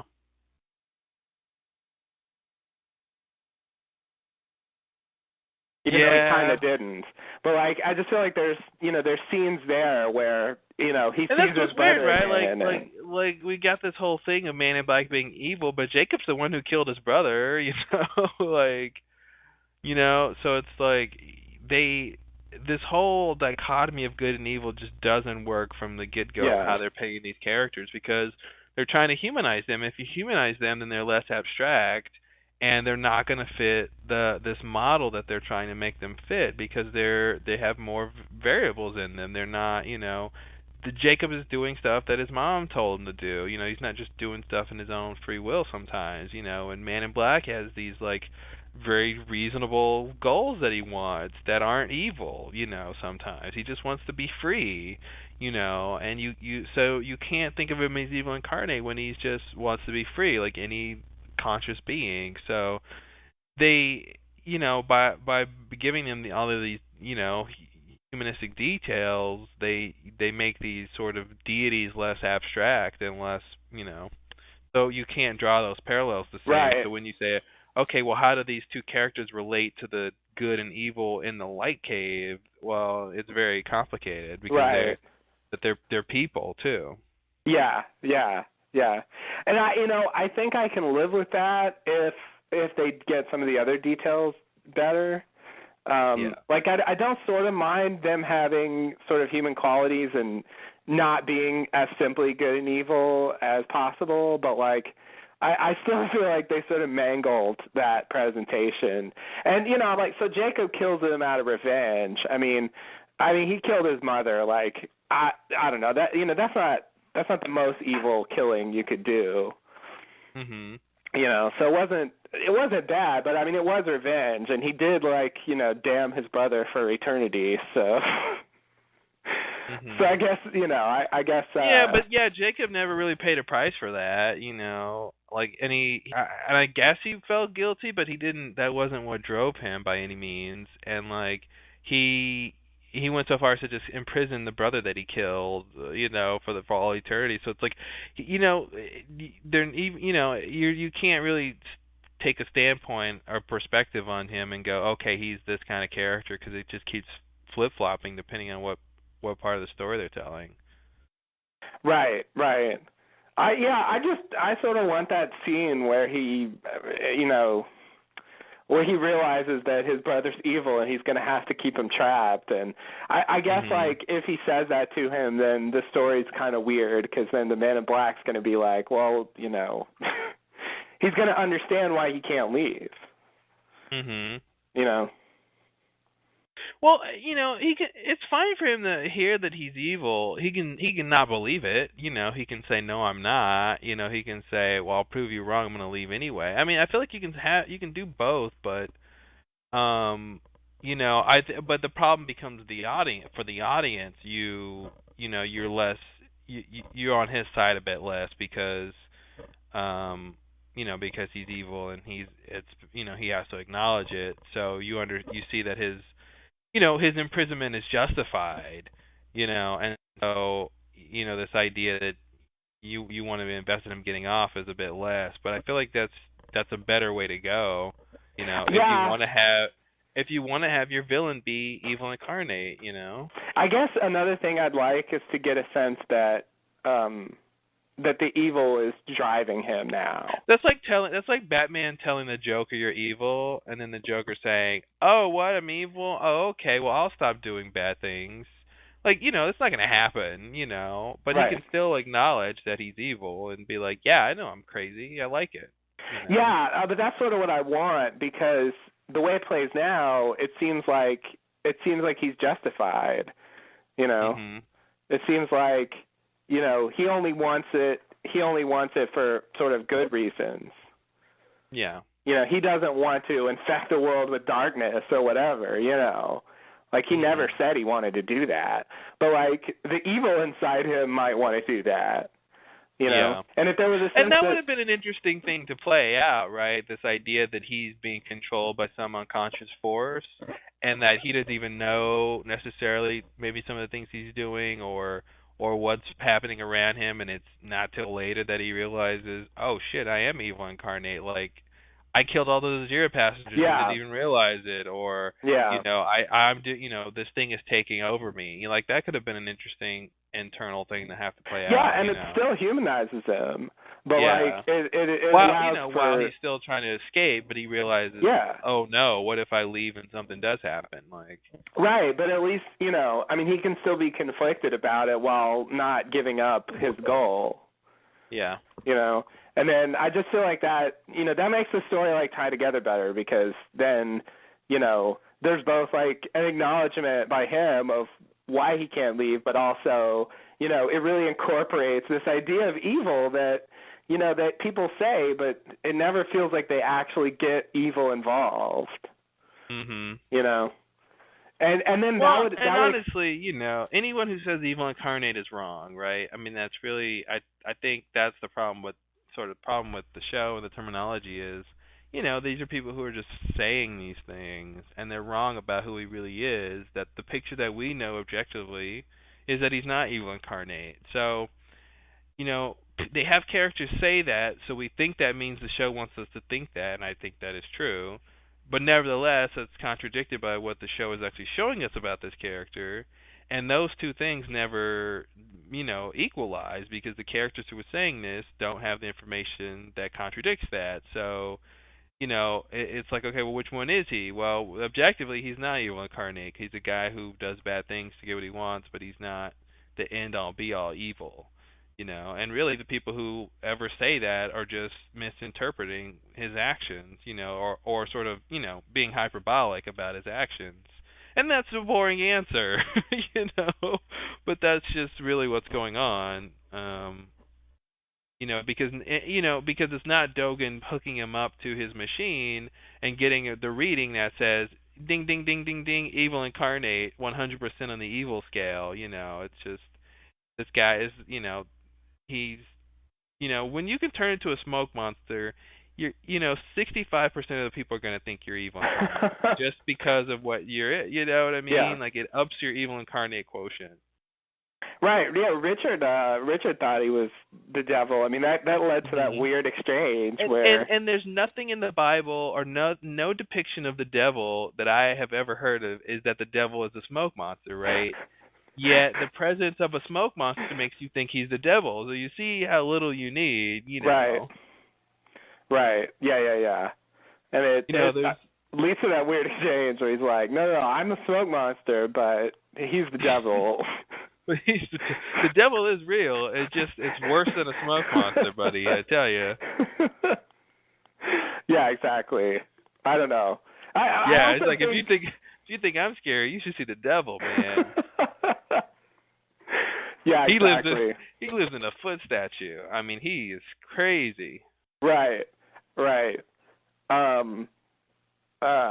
Like, I also think if he had realized he was evil, or at least if that had been, like, depicted in some clear way that was sort of beyond hearsay, that also could have explained why or how or whatever he would claim people and also not quite be aware that he was doing it. Yeah, totally. It's like, he's got this evil within him that can sort of project itself or something, and it's already fused with his consciousness. So it has that sort of ability, and so it sort of explained that, and also he thinks he's just talking to people. Yeah. But there's actually because he has that quality, like I don't know, like it could have worked, I think, but it just they just didn't make that connection. I mean, there's also the stuff about you gotta stab him before he talks to you and all that stuff, like. Yeah. It'd be nice. It would have been nice if there was like a larger framework where all that stuff fit and where that would have been great if that dagger was special and it had special powers and it defeated him before, it can defeat him again. Like, that would have been nice, but that's not what we got. Yeah, I know. I don't know. That's my enduring frustration, I guess. I mean, there's the minor things I can be mad about Walt all day long, or the numbers or whatever, but it's hard for me to ignore or get over things that go to the core of what drives the plot of the show. Mhm. When we get to that stuff, like. If that doesn't work, that's a big problem. Yeah. I mean, it's almost like they're trying to say, at the end of the day, Jacob and Man in Black were just two other people on the island. Like, their stories are just as fallible as everybody else's. Like, it's they didn't do a great job, I don't think, of really positioning those two as sort of the driving forces behind everything that was going on, Like... Right. Yeah, no, I agree. I mean that, that goes to also like not naming Man in Black, like that he's just a man who wears a particular color of clothing. Like he's a very abstract entity. That makes sense for Evil Incarnate, but it doesn't make sense for the character we actually saw. Yeah. There's no reason the character we saw couldn't have a name. Yeah, he had a whole family for all those years. I mean, they called him something. Yeah, exactly. Like, it would be one thing if he had a name and then they said, like, once he became a smoke monster, now he's, I don't know. Now he's a Man in Black. That's that's what he goes by. So, some kind of thing where that's his evil version that's abstract. But like, I don't know. It's like they wanted to present the idea of them as symbolic, of good and evil, but they also didn't want to make them too good or too evil. Because at the end of the day, they just wanted them to be two other people who came to the island. Right. And had crazy adventures, Yeah. Now their adventures, were really crazy. But yeah, that's true. I mean, that they happen to be taken in by by someone who knew more about the island than anyone else at the time. Exactly. I mean, a lot of most of the Losties had adventures most people on the island didn't have, and Yeah. and some of them time traveled, and some of them did a lot of crazy stuff. But yeah, and some of them became leader of the island. That's Some true. of them became evil incarnate. Some drew the short sticks, but yeah. but yeah, I mean that's what's weird. You don't usually, have a show where that's kind of the broadest picture you can paint is that the dominant forces are just cogs in the wheel like everything else. Right, right. I mean, I think that theme is consistent, but at the same time I don't know, like, if you're going to go with that, the other imagery doesn't work. Like, it's sort of like they wrote themselves into a catch-22, like, because, of course. Oh, that's the whole problem is they want like two things at once most times. Yeah, two things that, like, conflict with each other directly. Mhm. Well, it's the whole thing, right? Like, they want Man in Black to be bringing people to the island to prove this point. But they also want it to be this thing about, Man in Black's loophole, and they want it to be about Jacob trying to find people who need, all this other stuff on the island. Like they want a lot of these things. Like I said before, it would have been great if the whole point of the show was these two, very abstract amorphous deities who are just doing this game of chess with human people on the island. Yeah. And that's all they're doing. You know what I mean? That's all it is them saying, let's bring people here and see what they do. But instead, they humanize them. They give them backstory. They give them wants and goals and hopes and dreams. And it becomes a whole different thing. But at the same time, they also want that idea that they're bringing people and playing chess with them. Oh, yeah, they want it all at the same time. Yeah, that's the whole thing. So it's like they abandon the idea while still maintaining it. And so then that's why you have a problem of, okay, why isn't Jacob hands-on? Well, okay, he's hands-off because of this thing. Mm-hmm. Oh, well, but he should be hands-on in terms of this thing. It's just like, well, yeah. But he's not because of this thing. Yeah, it's like he's hands-off, but he goes and meets all the candidates and touches them to push them to the island, He's hands-off, but he goes and recruits Alana to come to the island and makes her go through years of training and, directly, like, sends her places. He's hands-off, but he goes and brings Whitmore and tells him to bring Desmond. And Yeah, he's hands-off, but he appears to Hurley as a ghost and tells him to get away from the temple because it's going to be attacked. And, like, it just, I don't know. Yeah, it doesn't work. I mean, it's clearly, I don't know, in that case, I feel like Jacob being hands-off is their excuse for why Jacob hasn't been involved at all so far. Yeah, exactly. Whereas on the other hand, once they introduce him, they need him to do stuff. Otherwise, like, what kind of character is it? Exactly. And so he can't be totally hands-off. He has to do something. Otherwise, like, if he just sits there for the whole show, like, there's not really much of a character there.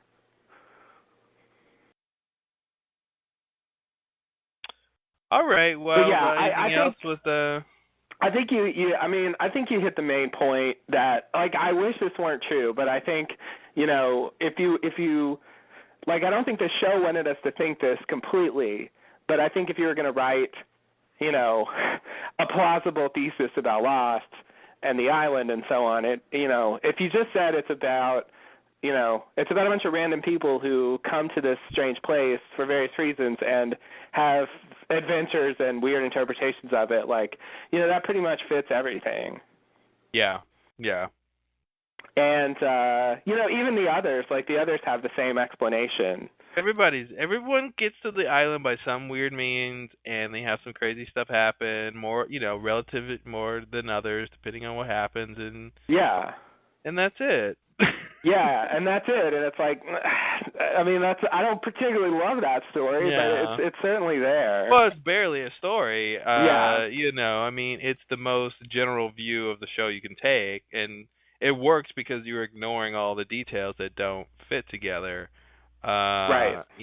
But it's not as satisfying because it's very amorphous and generic. But I mean, what's interesting is that that's a theme line you can say, a main idea you can have for the show, and not every show can have that main idea. And for a mystery show, I think that's what's interesting, that you have this sort of cyclical effect of storylines, and everyone is just going through their own version of the same thing. Right.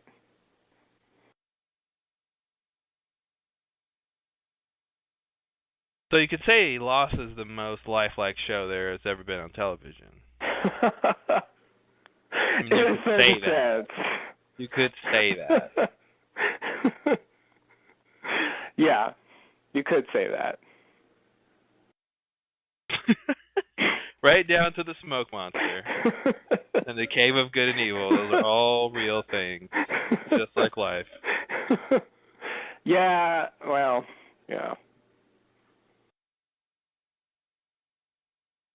Well, anything else about Exodus? This was pretty good stuff. I see why I kept watching. I agree. No, not really. I mean, I would say of all the Lost finales, Exodus is probably one of the simpler ones, but that's probably because they've only told us so much so far. Mm-hmm. So there just isn't as much to think about yet. But still, very well done. A lot of it was really entertaining. Like, it flew by for how long it was. Yeah, totally. And yeah, I mean, there was good character scenes, and it was action packed. There was mysteries. I mean, it's everything you want, I think, for it's everything Lost you want. Yeah, totally. So cool. Well, we'll be back, and we'll be starting our season 2 commentary series. So pretty exciting. We got season 1. Woo! Season 2. We get a whole new slew of shit to deal with. Yeah, there's some big highlights in season 2. Absolutely. I'm looking forward to a lot of those big moments. We'll get to start approaching the origin of the Lost Lowdown. That'll be interesting. Yeah, we'll circle back to the beginning of the Lost Lowdown. That'll be very weird. Yeah. Can't wait for that. All right, thanks for listening, everyone. Thanks and namaste. Namaste and good luck.